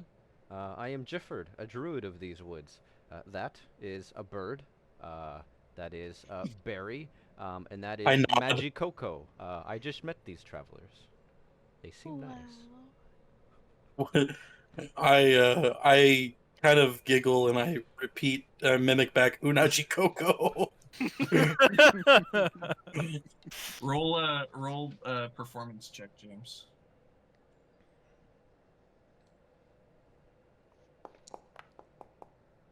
God damn. The rest of the Getting party, really good including the rest of the party, including Briar, try to resist laughing, but they do snicker a little bit at that. I respond with, I don't believe this man has ever seen a classroom. Wow. Just wow. I'm gonna try and touch the bird. I back off and I attempt to do another backflip away from her. Do an athletics check. You do a backflip and you stumble a little bit as you back up away from the creature. My eyes get really big. I'm just like, wow. He doesn't like to be touched. I That's say okay. you talk. Of course I talk. Who doesn't talk? Everybody talks. We all talk. Not the bird. Everybody points at me. Surely he talks. Maybe you just don't understand. A rarity, I believe. I say ask him his name and you'll understand what we mean. All right. Hey, little guy. Little feathery guy. Little guy with feathers. I stand about a foot and a half taller over you. She still says it. I don't change my statement. How do you respond? Just a little guy. What's your name, little guy? I open my beak wide and the following noise comes out of my mouth.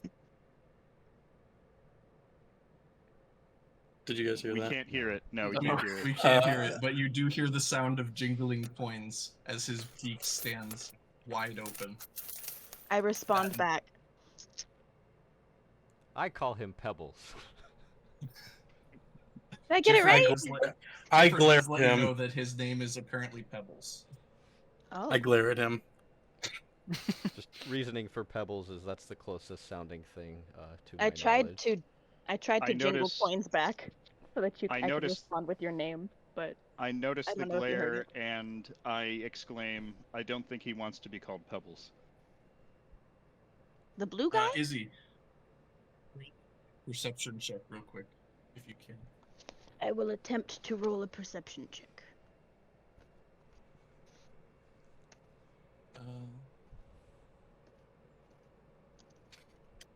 Is it all together?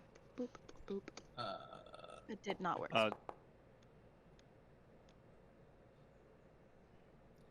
Ryan rolls for you. You do look out into the forest past these guys once you get a sense of what's going on to see if the raccoon you were chasing is still in the area, and you realize that he is long gone, and you look a little bit sad. Dang it. Hey, did you guys see, like, a little furry dude? I rolled a 20, so I respond yes. The raccoon with clothing? Yeah, the little furry dude. We're saying the same thing. Yeah, he had a thing. It should have been like a big thing, kind of a small thing though, but like a big thing for me, but like a small thing for you. Like a tome? Like a book. Yeah. Yeah, did you see a book? Because I'm Yes. looking for that book. I kind of need that. It's really important. The creature went further up the road. Okay. You, I point in the general direction the raccoon went. Birdman, you are so helpful. I like you. You can stay. I attempt to touch your feathers again, just because. I back off slowly, not quite as acrobatically as before. All right. and I'll I give have a you beak, one so day I bird can't really then. smile. But Aw. I'm feeling a feeling of slight happiness. Aw. I can feel the happiness. I'm a fairy. We can do that sometimes. It's okay. Do I recognize that she is a fairy? Do you see that she has wings? And let's see. Roll an Arcana check. Who? Tom. Oh. That's a pretty big plus for me. That's a D20, right?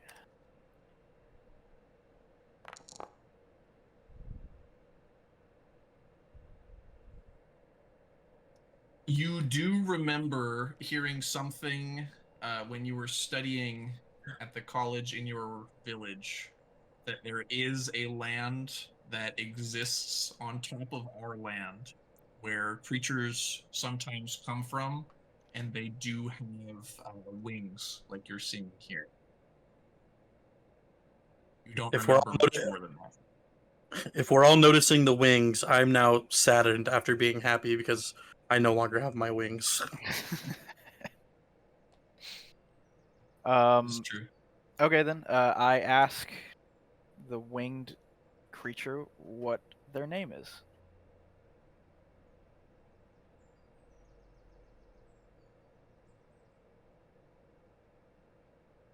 Izzy, that's you.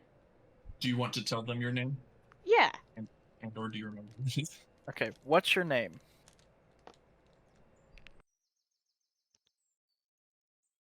Oh God. Don't laugh at me. I had everyone else put it together. She does tell you her name, and she tells you that she is Zipki. Zipki Lilifena. That's me. I'm Zipki. Or at least you can call me Zipki. That'd be easy. Easy Zipki. Yeah. But I'm on my way. I'm trying to find a book. If it went by quickly, can you still? You guys are so crazy. There's like a human here? This little guy. What do you do? How are you with the rest of these guys? Like, this guy looks cool over here with the little robe guy, and then this guy's blue, and this guy's a fucking bird, so that's cool. But what do you do? Human. You get the sense that she's looking at all of you with the same sense of confusion and awe that you're looking at her with. She seemingly thinks that the humans and the Genasi and are all as interesting as the rest of them. Where was Zipkey directing that at Briar or Magisto? I'm talking to Magisto. You're the cool looking guy with like the cloaky thing and the Okay. bows and stuff. Like Gotcha. you look like you belong here with the blue guy and the bird on a amazing adventure quest. But then you've got like this little human guy. And I like that's cool. respond. Everybody needs like a little pet or something. Like pets are cool. You get the sense that she thinks you're all really cool. I respond to her question with, "I am a seeker of knowledge and coin." That makes sense. While this is happening, I turn around and go collect my arrow from the center of the path. You regain one dwarven arrow. Sweet. But yeah, I think I'm gonna go find the raccoon. So thanks for helping me get out of the trap. We seem to be going in the same general direction. Would you like to join us? Oh, great, because I was really hoping you'd help with the raccoon thing. That guy is just so slippery. I don't even know how. He's even got clothes on, you know? You'd think they'd just get caught on something. Does Briar hear this? Yes, you're all standing in a small little circle. As they're She's talking. kind of Human make your choices for you. She has He- not he- moved from the area where she was in the trap. You've released her, and she's still just kind of sitting there in awe, and you guys are kind of standing around her in the same circle. Unless you Well, want to- I've moved further away because I went to go collect Yeah, he my went to arrow. grab his arrow. Yeah. Oh. I yeah, hear it's not this. super. That's like right Yeah, next to where this is. I hear this facing away, and I get this sort of defeated look on my face, and I mutter to myself, "I've joined a circus." As they're talking, I just stand up and continue walking down the path. Not at a I hurried make a pace, just gingerly walking. Briar says I've joined a circus and I make circus noises. You're so funny, Birdman. I get back onto the wagon or cart, and I call to Cash and Magisto, and I say, "We'd better be on our way." Agreed. I join him at the cart. I say nothing and I clamber onto the cart. I'm gonna join. No I'm backflips tired this from time, doing. I'm tired from doing 2 backflips. huh? It's exhausting.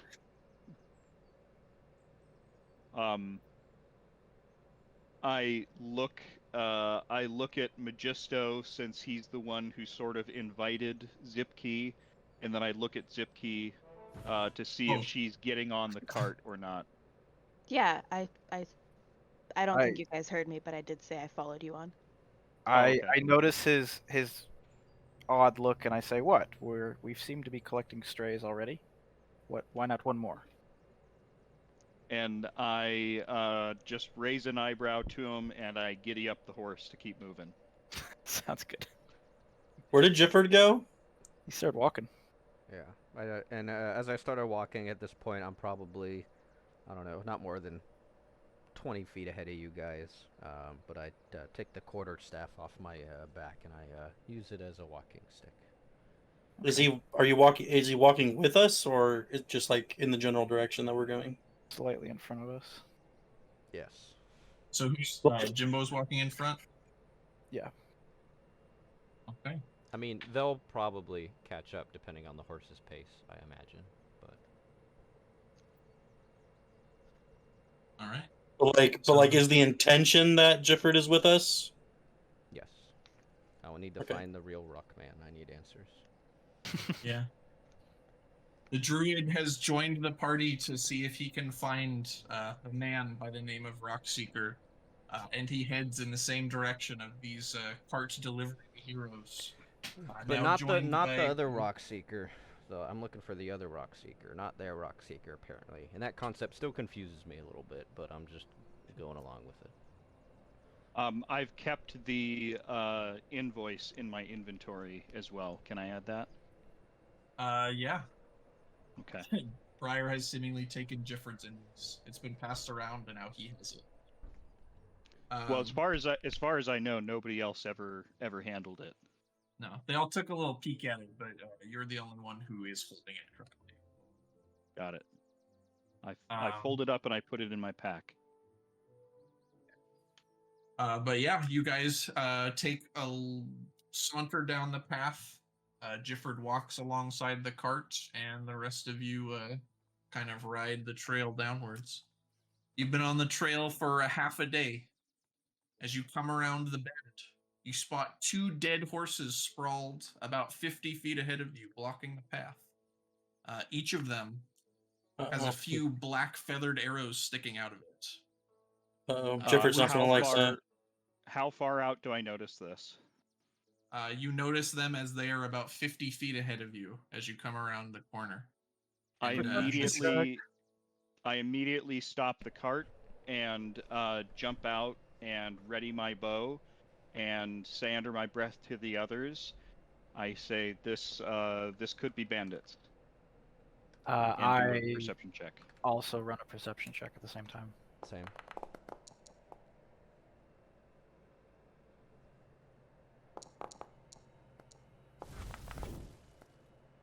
Solid. You notice that these horses have been dead for quite a while. It looks like at least a few hours. There are some saddlebags on each of the horses, and they are currently lying open and empty. Do I notice any blinds up in the trees? I rolled a Any nat 20, by blinds? the way. Yeah, like hunter blinds, like where somebody might hide for an ambush. You do see that this crevice passes between 2 small little cliff sides on either side of the trail, right above the horses. Do I notice any signs of current activity or occupation on either of the cliff sides? You are too low to the ground to see. Okay. I just Oh, wanted to oh. see if I could do it. I'm sorry. Okay. No, it's okay. You're part of that perception roll. Real. Yeah. I say to the rest of the group, this is a bad spot to be. Somebody should get up on one of those cliffs and see if there's anybody still up there. And then I look I to could see do if it. anybody's volunteering. You just want me to look up? I could do that. Yes, we just need somebody to take a peek over the top of the cliff. Okay.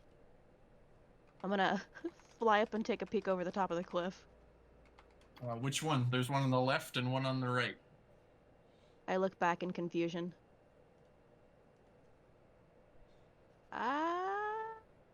You guys think one on the right? Are the cliffs on an even elevation? One seems to be a little bit higher than the other. Is it the right one or the left one? The one on the left seems to be a little bit higher than the one on the right. Then I'll fly up to the one on the left and look over both, right? I point to the one on the left without saying anything. I fly to the left. Since I was ahead and I'm assumably like in front of the horses, I begin to rummage through what's left among the saddles and bags. So you're approaching the horses? Mm-hmm. Yeah. I would approach them first, I guess, because I was ahead. Anyway. I get off the wagon, but stay near the wagon. Okay. Izzy, roll a stealth check. An investigation check. Jimbo, also roll an investigation check.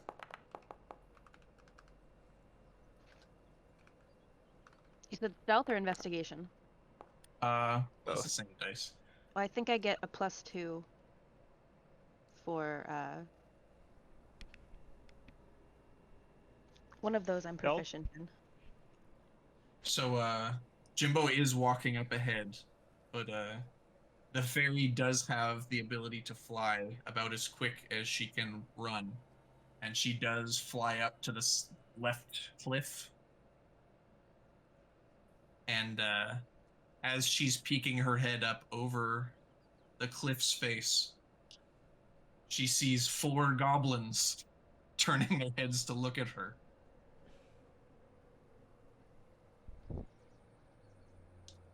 Well, that's not good. The goblins snarl, and they turn to look at you. I'm gonna zip down and find some close trees to hide and be all camouflage in. I yell, "What is it?" There's 4 of them. 4 of what? Big, bad-looking guys. Whoa. I shake my head and I say, "Get ready for 4 big bad-looking guys," exasperatedly. And I take cover behind the cart. I draw my sword and join him at the cart. Okay. They were orcs, or what'd you say? There are 4 goblins up on the cliff, and it's time to roll initiative. So let everybody roll a d20. Here. 4 big bad-looking guys. Oh, mine got knocked to a higher number. That's not how it works. Nice, we all did pretty Why good. 14 so much? I don't know, but there's 4 goblins up here. Jimbo is just below them on the cliff as he's walked to investigate the horses. Izzy is peeking over the cliffside. And who gets to go first? I think I rolled the highest number. You did. What would you like to do? Can I see any of the goblins from my position? You can't. Okay. I tell them they're goblins.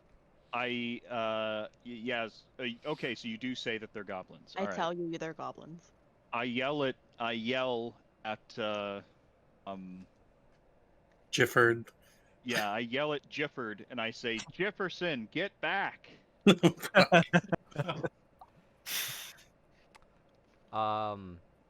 I continue rummaging as that's Still not not my your name. name, and I just ignore it.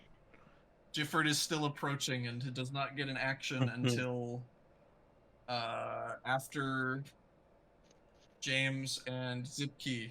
And James, with higher dexterity, does go first. Ryan, would you like to do anything else? You can move up to 30 feet and do pretty much anything you'd like to try to do as an action. I am going to make sure that I've taken cover behind the cart, and I throw a rock at Gifford to try and get his attention, to yell at him to get back again. Okay, roll an, I guess, an athletics check to try and throw a rock at Jimbo. All right, so D20. Yeah. Always. Nice. Solid. Okay, and let me check. Athletics, I have a +4. You hit Jimbo directly in the shoulder, and he turns around and looks at you. And I yell, "Get back to cover!" I hear him. I turn on. I'm looking at him. I also look confused. Like, the horses, you mean? As in, like, I'm supposed to cover the horses with something. He does not understand the command. As you're doing this, one of the goblins jumps down and lands by the horses in front of Gifford, and one I of drop the my other face goblins, one of the other goblins approaches the cliff and knocks an arrow. James, what do you do?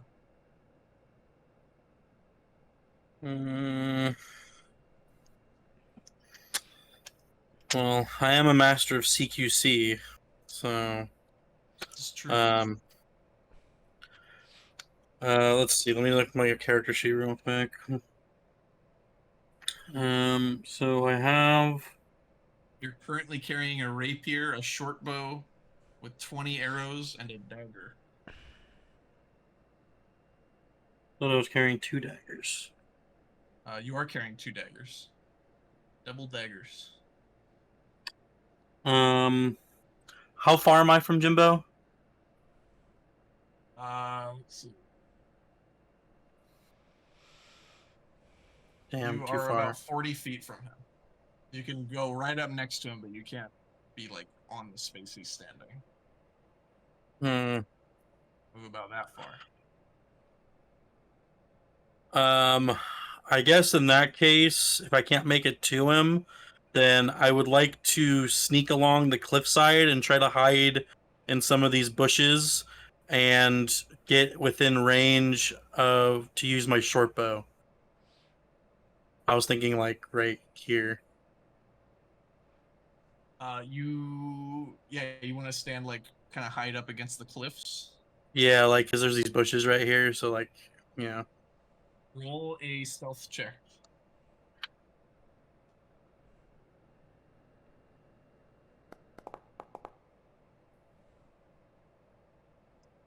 The goblin does not notice you. Wonderful. Is that my only action, or can I still use my bow? Regular movement is a free action, so you can use your bow if you'd like.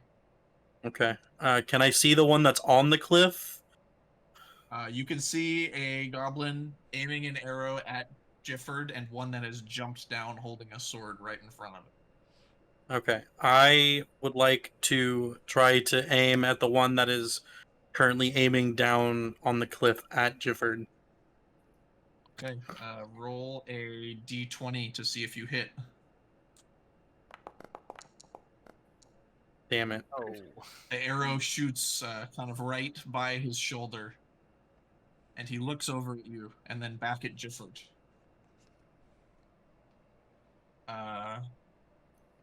Izzy, what do you do?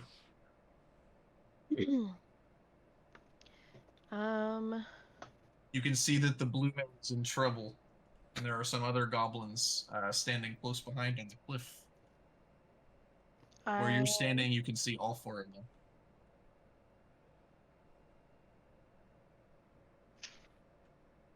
feel like I have. I'm gonna try and cause a distraction so that Blue Boy can get away. Can I get closer in the trees up towards the other goblins? Do you guys hear music, by the way? No. I think I I do broke not hear Negative. any music. it. Hold on.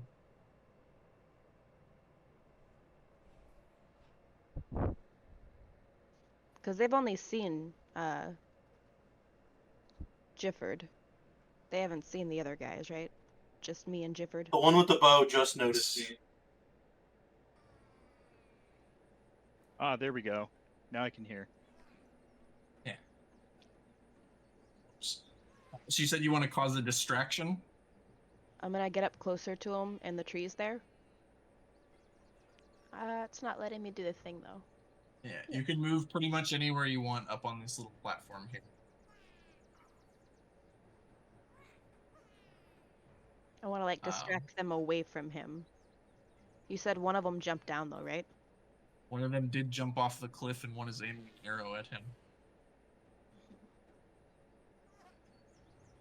Is he still aiming an arrow at him even after my actions? Yeah, he looked over at you, and he looked back at Jimbo, and he's like getting ready to shoot an arrow at him. Fuck it. Can I swoop in and swing at the one trying to shoot the arrow with my little dagger? Yeah. Which one? You said the one's trying to shoot the arrow? Yeah. Yeah. It will move you in.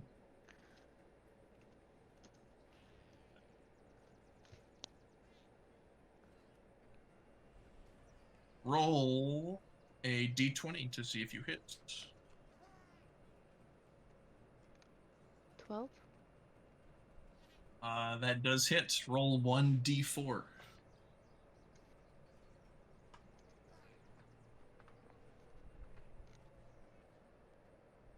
Ooh. You swing, and you deal 1 d4 of piercing damage to the goblin. I poke him. Zalik, leave Blue Man alone. Kapoke. Yeah, you hit him, and he takes a step back, and he's no longer aiming an arrow at Jimbo. I helped. Yeah. Who next? Gifford, what do you do? There's a goblin standing right in front of you. Is the goblin up on the hill still aiming at me, or is he distracted? No. He's distracted. Okay. I did what There is one holding a scimitar right in front of you,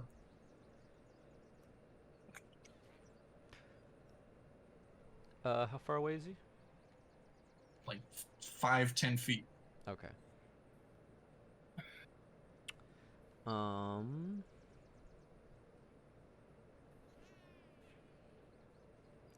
I will try to cast Thorn Whip. Cantrip. Thorn Whip? Yeah.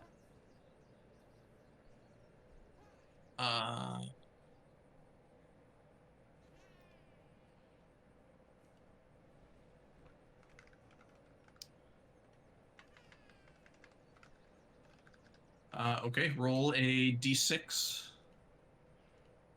and roll a d20.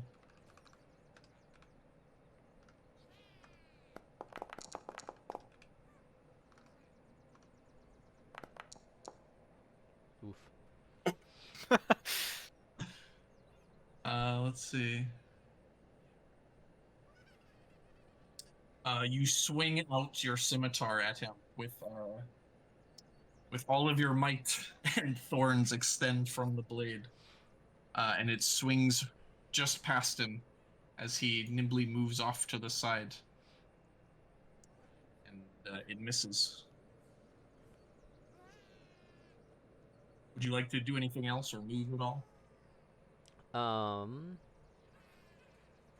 that's you moving out. Come to me, my big blue friend. Yeah.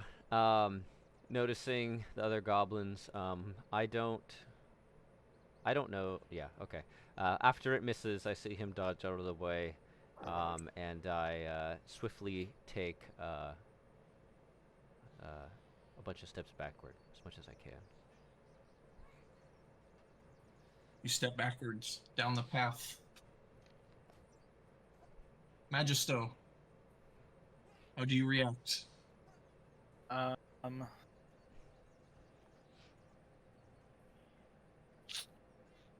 I'm looking at my character sheet.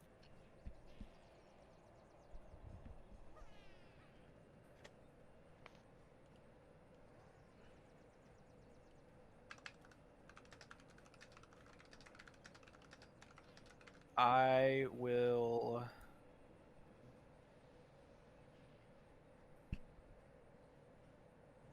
remain behind cover and cast Blade Ward. Blade.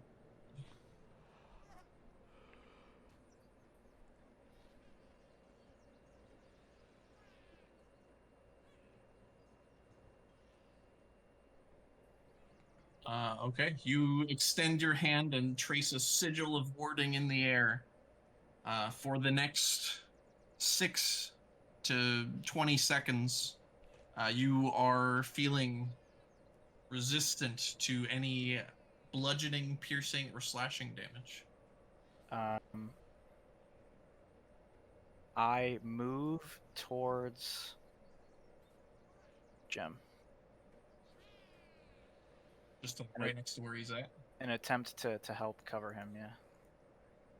You want to sit like in front of him? No, one to the left it's fine. Okay. Yep, that's it for me.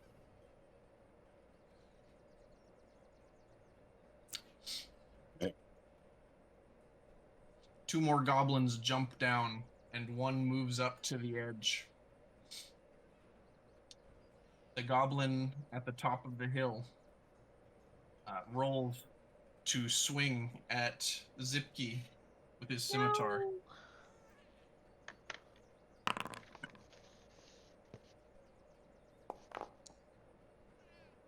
It misses. Eat a dick, goblin. Two goblins pull up and attempt to fire at Magisto and at Gifford.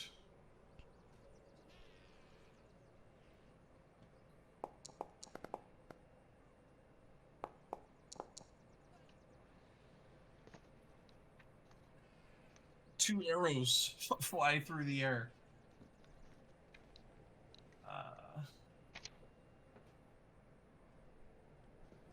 I'll do this.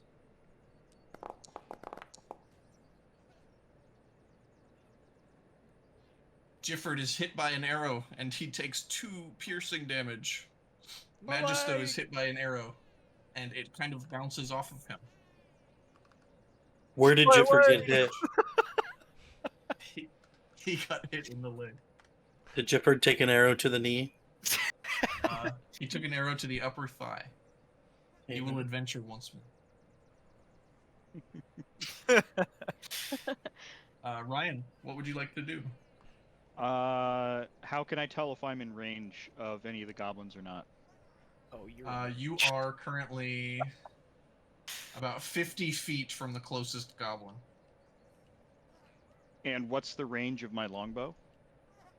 I believe you can shoot it about 60 feet, and you can move up to 30 feet. Okay. I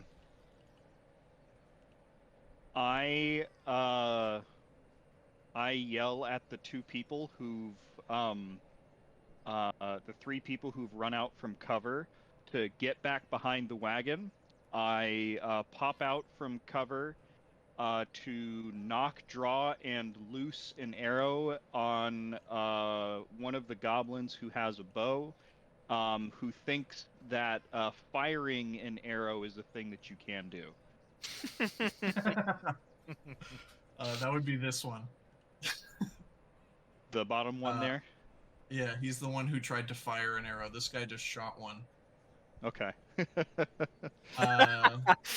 Roll a d20. All right. Oh, my macro didn't work. Okay. Well, I guess I'm just typing it.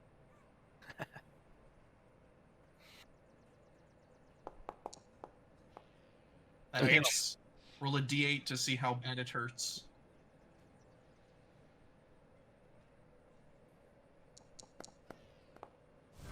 Oh, Damn! The goblin square in the forehead, and he falls backwards Killing him dead, instantly. still extending its arms as if to shoot an arrow. The Wow. bow falls out of his hands. That's the goblin is slain. wow. Nailed it. That's what he gets for trying to fire an arrow. I then move back behind cover if I can, if I'm allowed to. I'll allow it.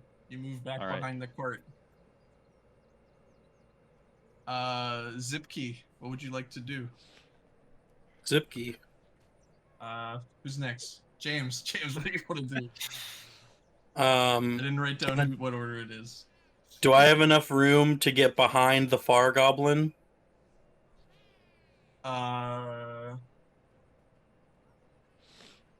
You can get right up on top of him. Okay, I'd like to move as stealthily as I can along the cliffside and try to sneak up as close to behind him as I can without him noticing. Roll a stealth check.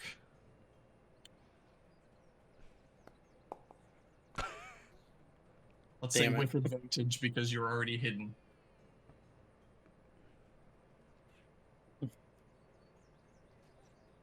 Roll one more. Oh, another one? Yeah, roll with advantage. Bro. Jesus.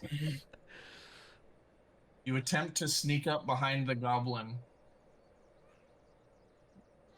And as you're passing by the horses, this one sees you and attempts to make an opportunity attack.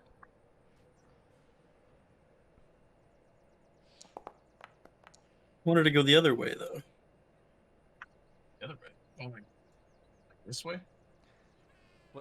No, but like towards on that side, yeah. Well, this guy swings his scimitar at you, and he misses. The one up on the hill aims his bow and tries to shoot you.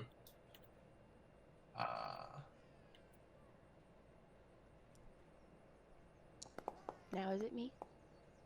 It hits. Oh no. Wait. The goblins go before me? They're making an opportunity attack as James Oh, has okay. presented his back to them. Yeah, he rolled a 1. James takes 2 piercing damage. You're within range of them. Would you like to attack either of these fellows? Yeah, the far one. Would you like to use your daggers or your rapier? Yeah. I would like to use my daggers. Roll a d20.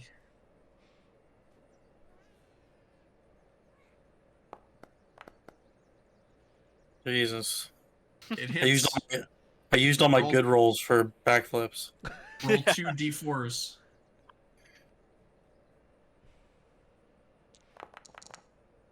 Hey. Finesse attacks you do get advantage on with proficiency. You stab the goblin standing behind the horses on either side of his head, and he falls over dead. Holy shit, dude. All right. And yeah, I stand there. And I look at the fairy in the trees who I have become friendly with, and I nod and I say, "Do your thing." I don't say that, but I nod. Zipkey, what would you like to do? I'm gonna use vicious mockery on that fucker. On the one standing right next to you? Yeah. Oh, because you whiffed. Okay. Let's see. Really? Roll a d4. 1d4.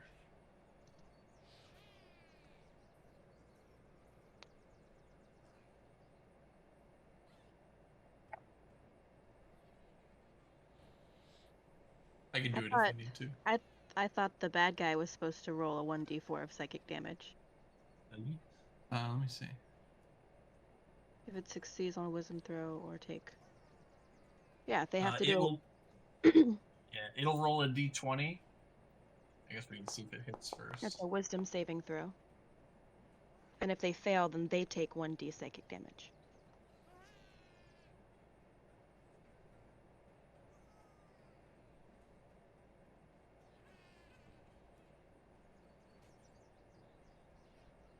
What is Did it they saving fail? by? Wisdom? Must succeed on a wisdom saving throw.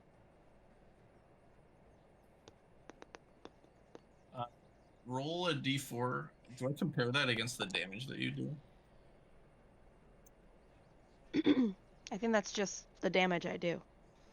The spell Uh, damage increased by 1d4 once I reach level 5. Yeah, that doesn't matter. yeah, you I do 3 psychic damage to him. you lace a string of insults and subtle enchantments as you scream at this goblin. What would you like to say to him as you're insulting him? I called him a smooth-brained donkey hammock. Those And he words took it echo personally. through its brain, and it looks over at you as if it's in like deep pain inside of its head, and it takes 3 psychic damage. Yeah.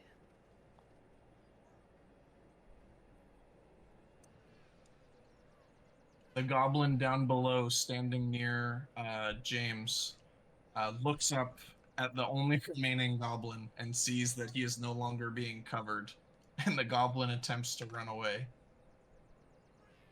It uses its flee ability and does not leave itself open for an opportunity of attack. Oh, fucker.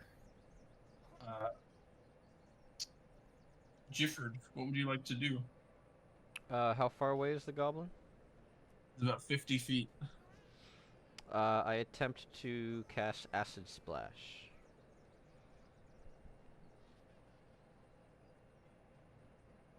Acid Splash.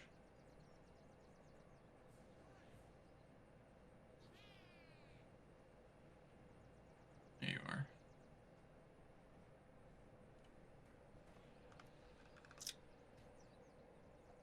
Roll a d20 to see if it hits.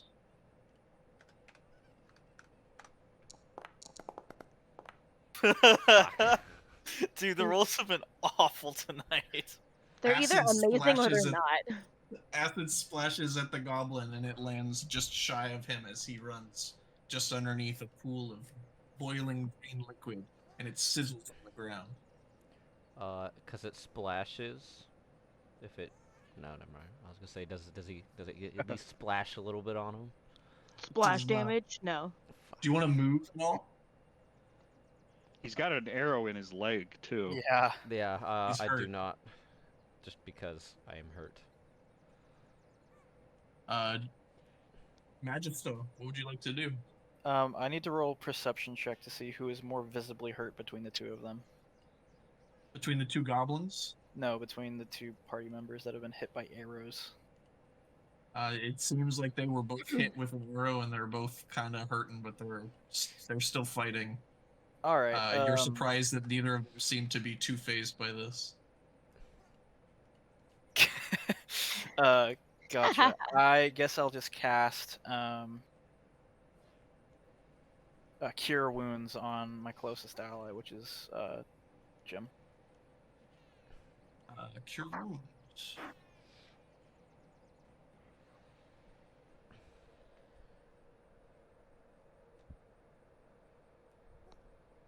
Roll a d8.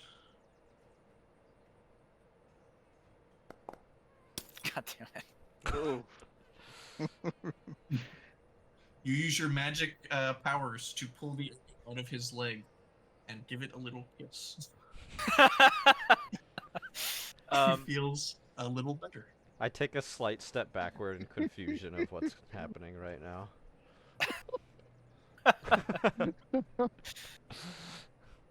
As a bonus action, Gifford takes a step backwards. Okay. Do you want to move at all?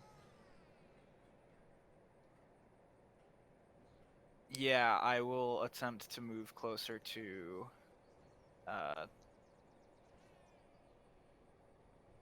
Yeah. And can I cast Blade Ward again because it's a cantrip?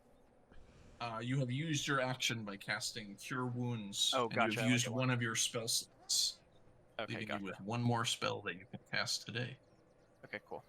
I'll stop there then. Okay.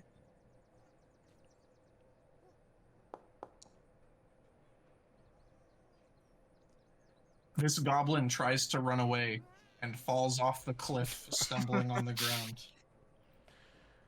How tall is the cliff? It's about 20 feet. He takes 3 bludgeoning damage. The other goblin tries to run away as well. And he trips. Ryan, what would you like to do? I can see that things are going our way. How do I tell how far away something is from me? You are about this far how away. do I do? I'll be right back. How do I do that? In the game, there should be like a little protractor tool on the tools on the left, I think. You should have access to it. Oh yeah, I see. Measure distance. Okay. Yeah. How do I get rid of that once I place it? Hover over with your mouse and hit delete. All right. What's my maximum movement distance? 30 feet? 30 feet, or you can use your action to dash and move 60 feet. Nope, that's okay. I move 30 feet. How do I move? I'm just, I need to unclick that, and then I move 30 feet closer to the goblins down the path. Right about there. Yeah, I think about here. Ooh, that's 30 feet? 30 feet would be like right around here. Okay. I want to make sure that I have both of the goblins in my line of sight, so I think right about here. Would this be okay? Yeah, okay. Yep. So I move here, and how far away is this goblin? 60 feet. Did you say 60 feet is within the range of my longbow? Yes. Okay. Oh, here goes the funny. I take aim at the one who has fallen flat on his face. Like I could see where his asshole is through his loincloth. This one? The further one, yes. Because he's not moving. He's fallen flat on his face. They both kind of have. Well, the further one away, because I don't want him getting away to go get any friends. Okay. No sir. So, what do I roll to hit? So before we roll to hit, roll a d20. We're gonna do a dexterity check. Okay. Let me see if this macro works. Let's go. Okay, now roll a d20 to see if you hit. And dexterity, I get +4 on dexterity. Yes, with your dexterous pulling of your bow, your shooting skills allows you to shoot an arrow without harming either of your friends that are in the way. Woo. And the arrow does hit. Roll a d6. Okay. Oof. 2 damage. The goblin is hurt. An arrow has hit him in his other leg, and he is now crawling away. Dude, he's a sharpshooter, bro. Holy shit. James, what would you like to do?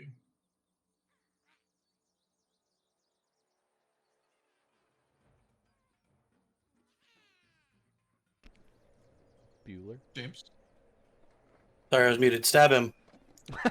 this one. Yeah, stab him. Roll a d20 with advantage. Do slash roll d20. Yeah, 2 of them. Slash roll 2 d20.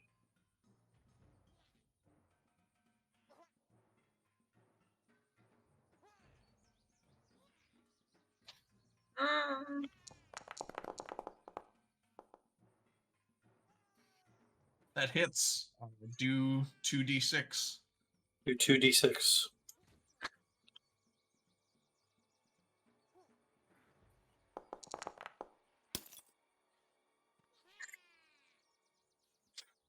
You're able to kill the goblin. How do you do it?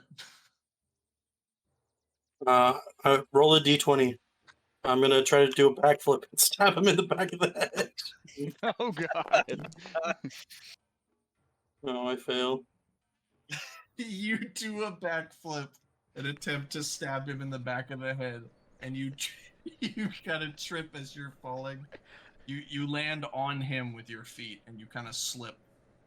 And instead of dealing piercing damage, you deal bludgeoning damage equal to half the amount that you swung for.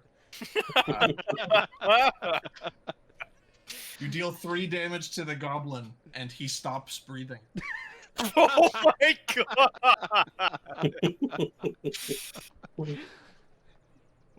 What else would you like to do? Would you like to move at all? I would like to make like a victory pose, and I look at the fairy woman, and Roll a I charisma check. I like puff out my chest. Roll a charisma check.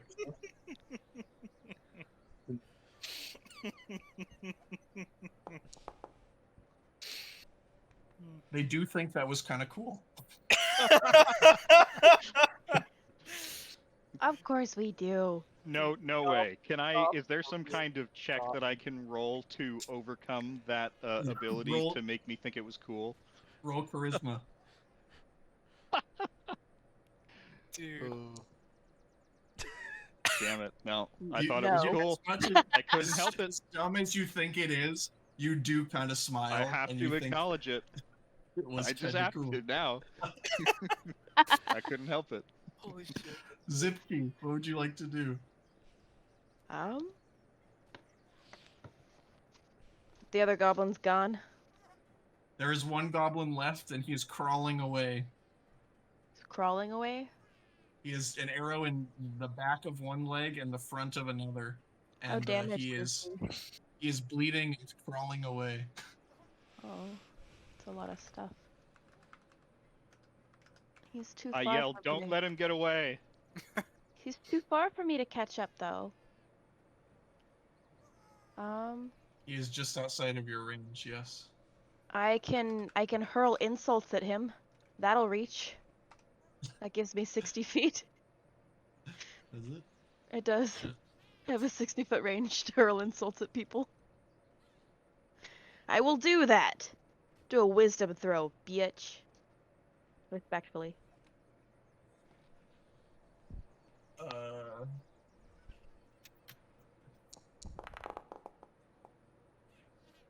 Seven. Roll a d4. 3. What do you say to the goblin? I call him a no-leg having gimp.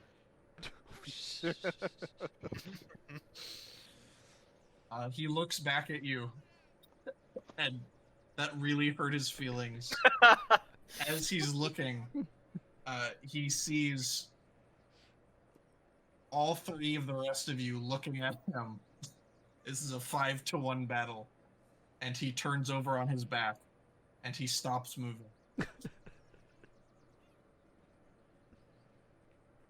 Did he die? Is he just stops moving? He just gave up? He's alive, but he has given up. He's not moving. Should we, like, talk to them now and try and investigate some shit? We are still technically in combat. You guys can do whatever you'd like. Whose Gifford, turn is it next? what do you do?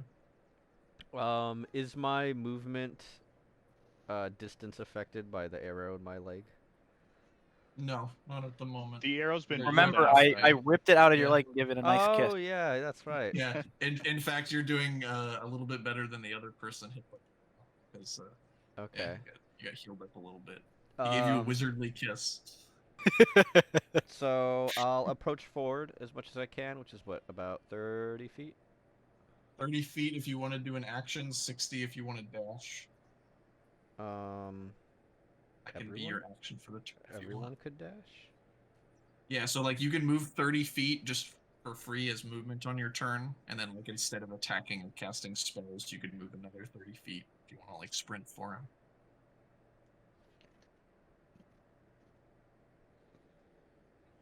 Let me see.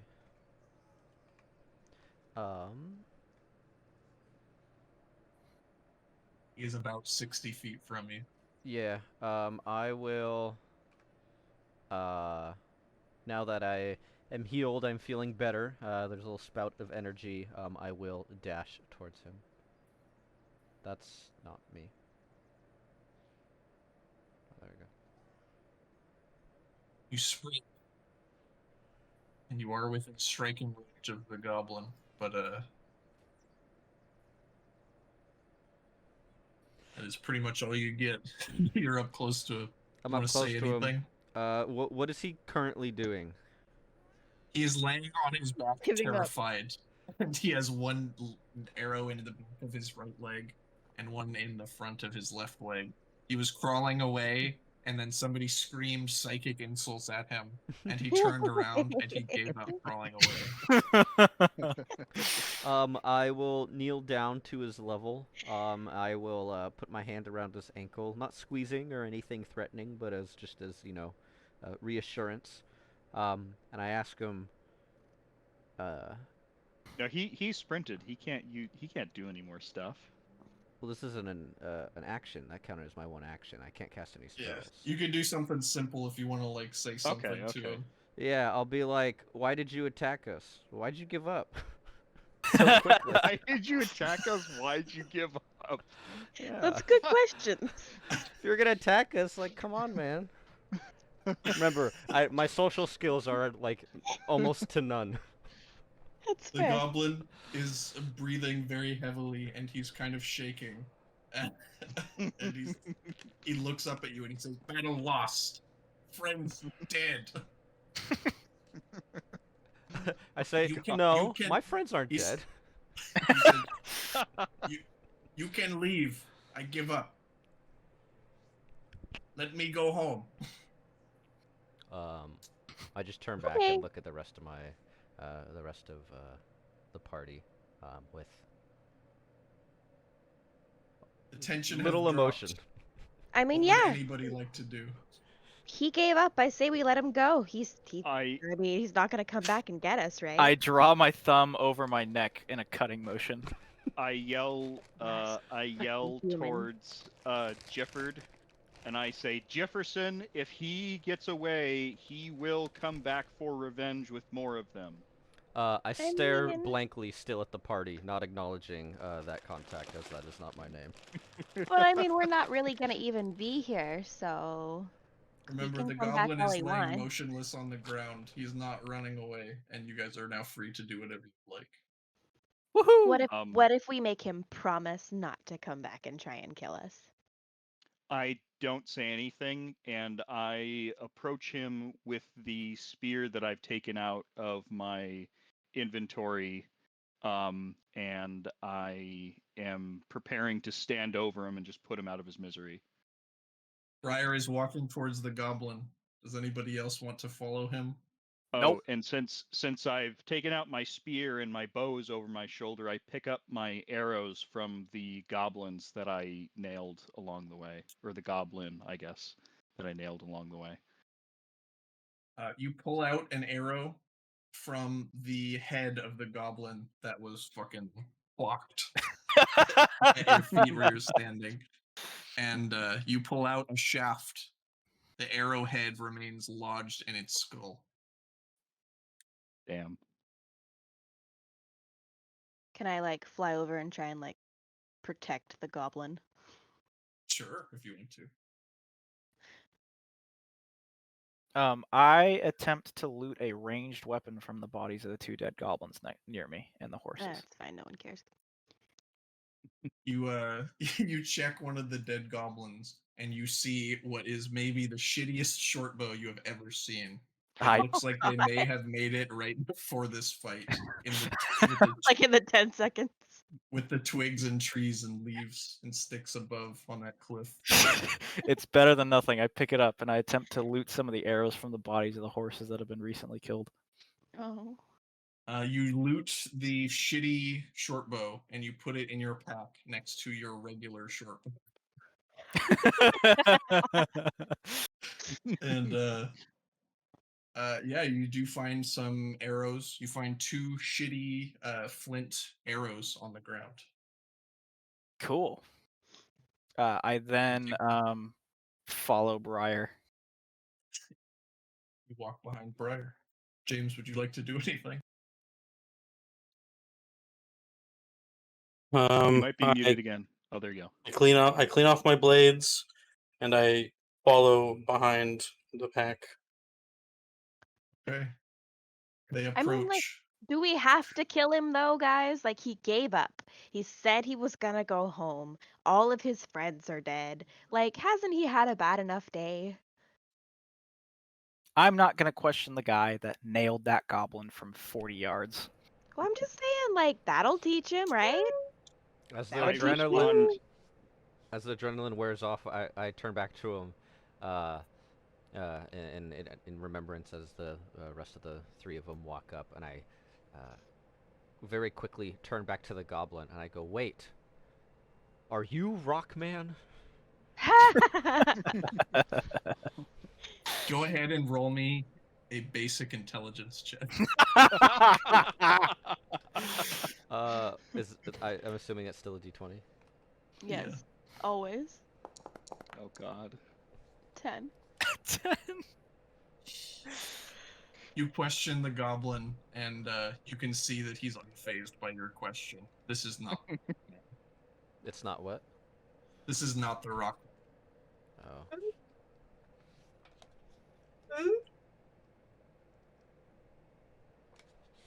Ryan is approaching the goblin with a spear in hand. Does anybody have anything to say about this? He says he's not Nope. the Rockman, so I just kind of go, "Oh," and seemingly lose interest from the goblin. All right, Ryan, what would you like to do? I explained to Zipkey, these creatures have already demonstrated that they can't be trusted by having murdered others before us and attempting to murder us. I mean, do we have evidence that they murdered others besides the horses? I Roll don't a base dignify. perception check. I don't dignify that question with an answer. Roll a perception check, Zipkey and Briar. That was Jimbo. Yeah, I'm there. I look. You both look back at the horses, and you do see that there is a lot of blood. Well, there's a lot of blood inside horses. It only seems to be coming from the horses themselves. I ask the goblin why he killed the horses. Roll a persuasion check, or I guess a charisma check with advantage. So that's 2 D20s. Yeah.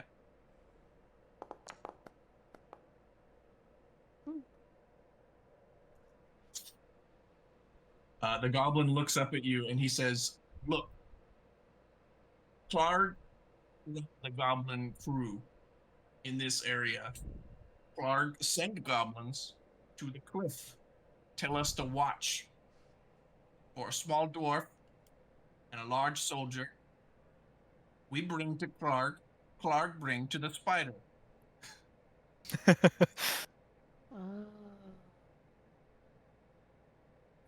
Can I try and run his pockets? You want to pickpocket him? Yeah. Does he have pockets? He has a small pocket in front of him. Yes. Like his prison pocket? Yeah, he's got No. a small little like leather smock. Okay. A prison pocket is definitely not a smock. But Okay, what do I gotta get roll where to see you're what I going loot from with this it. guy?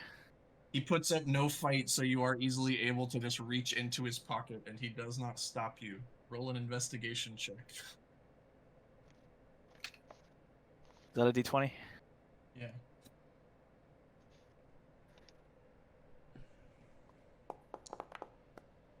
Let's fucking go. You pull everything out of his pockets, and you loot 3 copper pieces, a torn playing card, a dirty feather, and a small bone. Let's go. I put them all in my backpack. You smile and put your spoils away in your pack. True brat-like vagabond. I'm looking for money, my guy. What can I say? Nobody has attempted to do anything to stop Ryan. Ryan, what do you do? I asked the goblin, "Do you want to be put out of your suffering?" It looks up at you and it does not say anything, but you can tell it is terrified. If nobody's stopping me, I'm gonna put it out of its suffering. As Ryan does that, I take out my staff, and I stomp it on the ground, and I ask the goblin. I said, "Do you know of any story of what happened to the forest here just yesterday?" I stop my spear just above the center of his neck. He says, yeah. Yesterday, Yeah. late at night, short man, tall man, they come ride through with horses. We kill horses. We bring men to Clark. Clark want to bring to Spider. I can take you to them. Where? I stop Ryan's spear and Do you want slap it to away. meet the man? Where is Clark? Yeah, I asked him. Run the goblins in this area. Clark, just a little bit north of here. What direction? He points that way, where he was crawling to. That okay, like northeast-ish from there? Yeah. So Clark is just that way? Yeah, Clark is over there. About how far a day's travel? Not far. Be there very fast. Like 1 day, half day, 2 day? Clark is right around the bend. Okay, cool. We live here. Thanks. I kind of disregard the goblin and start maybe cleaning off my shoes, put my spear back, and start very slowly making it that direction. Okay. Just for like story's sake, did he say that the goblins took the 2 dudes that were trying to follow to this mine site or whatever? Yes. He told you that there was a short man and a tall man that came through this way, and they got him. Okay. With Clark now. I look at Zipkey and with a very serious look on my face, and a very low voice say, "If we leave this one alive, it will endanger us later."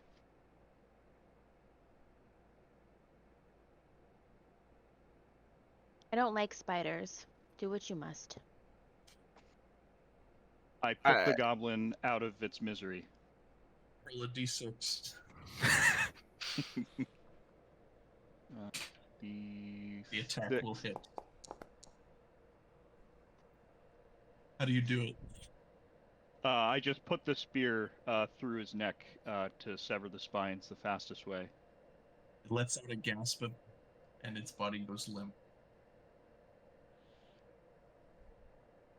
I return to the cart. Oh yeah, the cart. Yep. So combat is over. Yeah. I start making my way back to the cart. I yell towards Gifford, and I say, Jefferson, are you coming with us or not?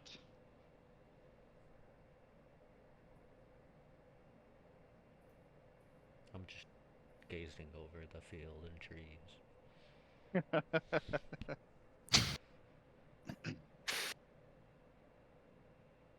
Picking some mud out my boots.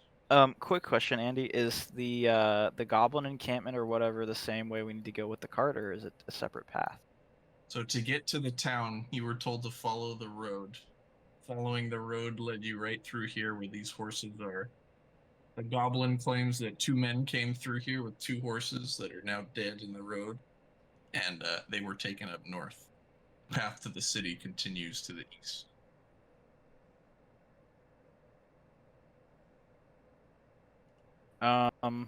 Interesting. Okay.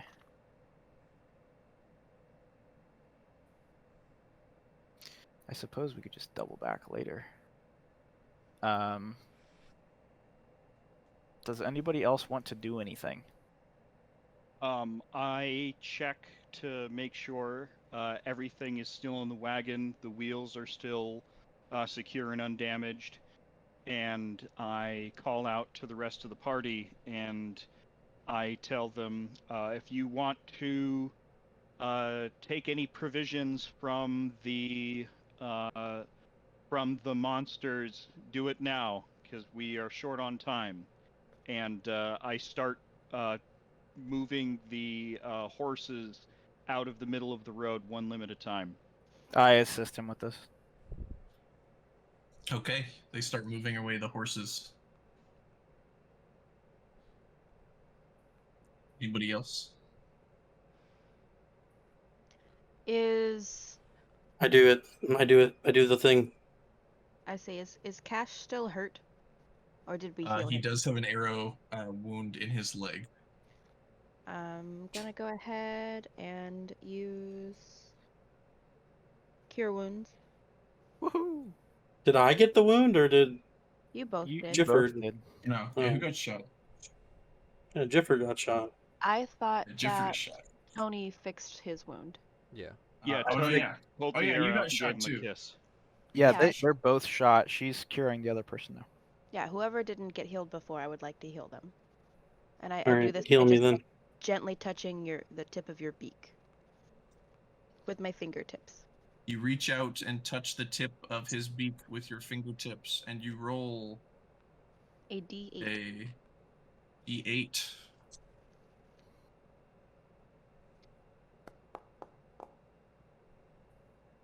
Wound Not much. closes up, and he appears to be completely fine.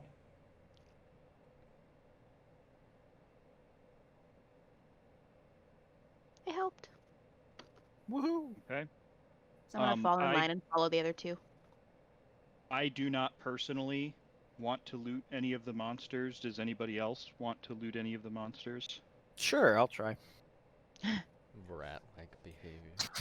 I'm Why looking not? for cash. You, Okay. you have looted one of the He's dead over here goblins. with us.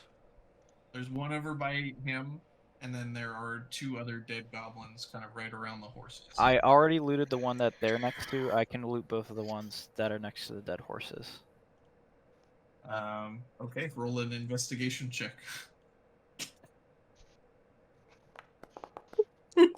Damn. Oof. You find an empty seashell There's no music, by the way. and a small key. I take the key. I chuck the seashell to see how far I can throw it. In what Roll direction? me. Yeah, where do you throw it? Back down the path, where we came from. Roll a strength check.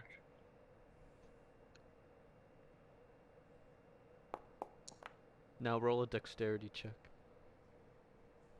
Yeah, you throw the seashell. It lands almost all the way back where the cart is. It lands on the ground by the cart. I am visibly pleased by how far I threw the seashell.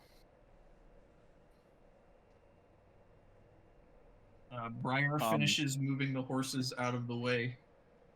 After the horse gets moved out of the way, I go and collect the last arrow out of the goblin that we put out of its misery, that I put out of its misery. So I have 1 arrow shaft and now 19 complete arrows? Question mark? Yes. Okay. It easily comes out of both sides of his leg, undamaged. Cool. Well, the horses are cleared, the bodies are looted. I think we're ready to go, right, fellas? Yes. You were off presented to with a go fork in find the road. Khan, right? I say to the group, I understand what the goblin said. The town isn't that far, and we should not leave the wagon here. Let's go to the town, see if oh shoot. What's the name? Gundren. Let's see if Gundren made it to town or not. I agree.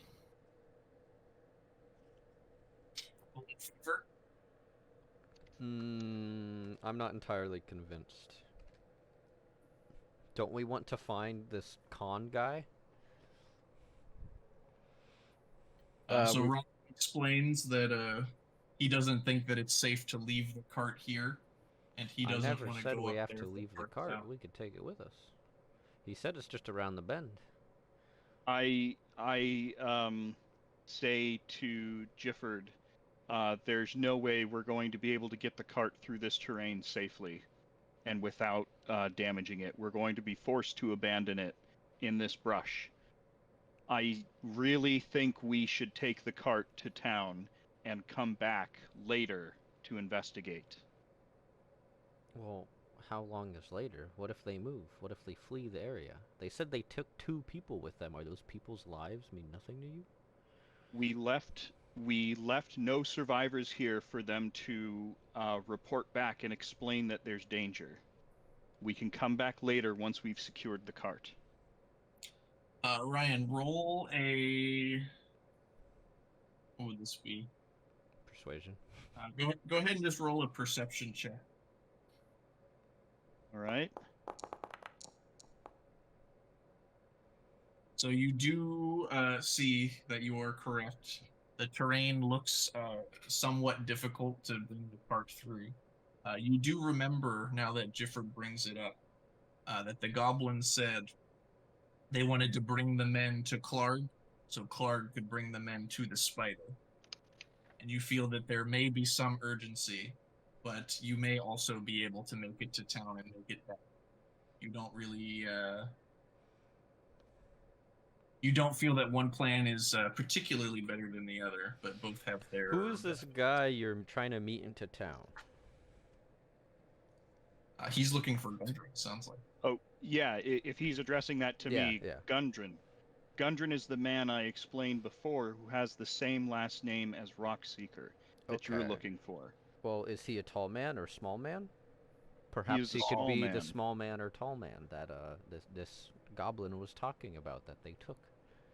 You can Gundren see was- that while he talks about this and he tries to persuade you to go north, Gifford's fist is closed very tightly and shaken, and you can see that while he's trying to convince you, he is very angry at the prospect of this man. What was the last I part of didn't that? hear any of that. Sorry. Gifford looks, while seeming composed, he's clenching his fist, and you can tell that he's pretty upset while we're discussing this guy.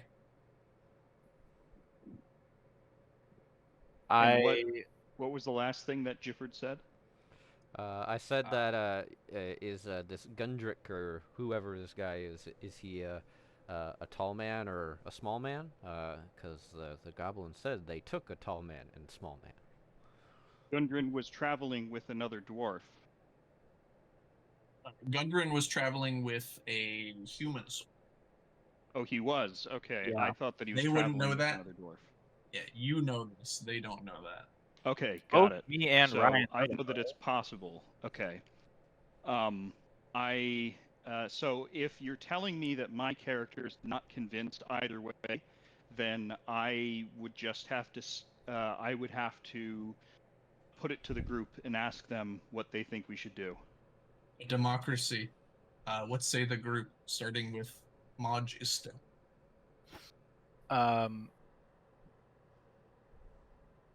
Considering that we've already been paid for this, I vote to go to the town.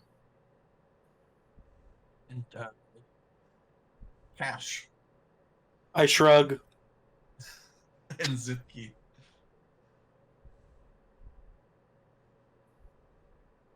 Well,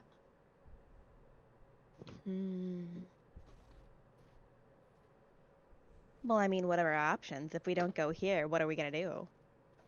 The options are to go to the town or to follow where the goblin was pointing and where the people were allegedly taken. Well, I mean, like, we've got an ambush in the woods and kidnapped people, and this could be fun. I mean, I don't have anything else to do this afternoon.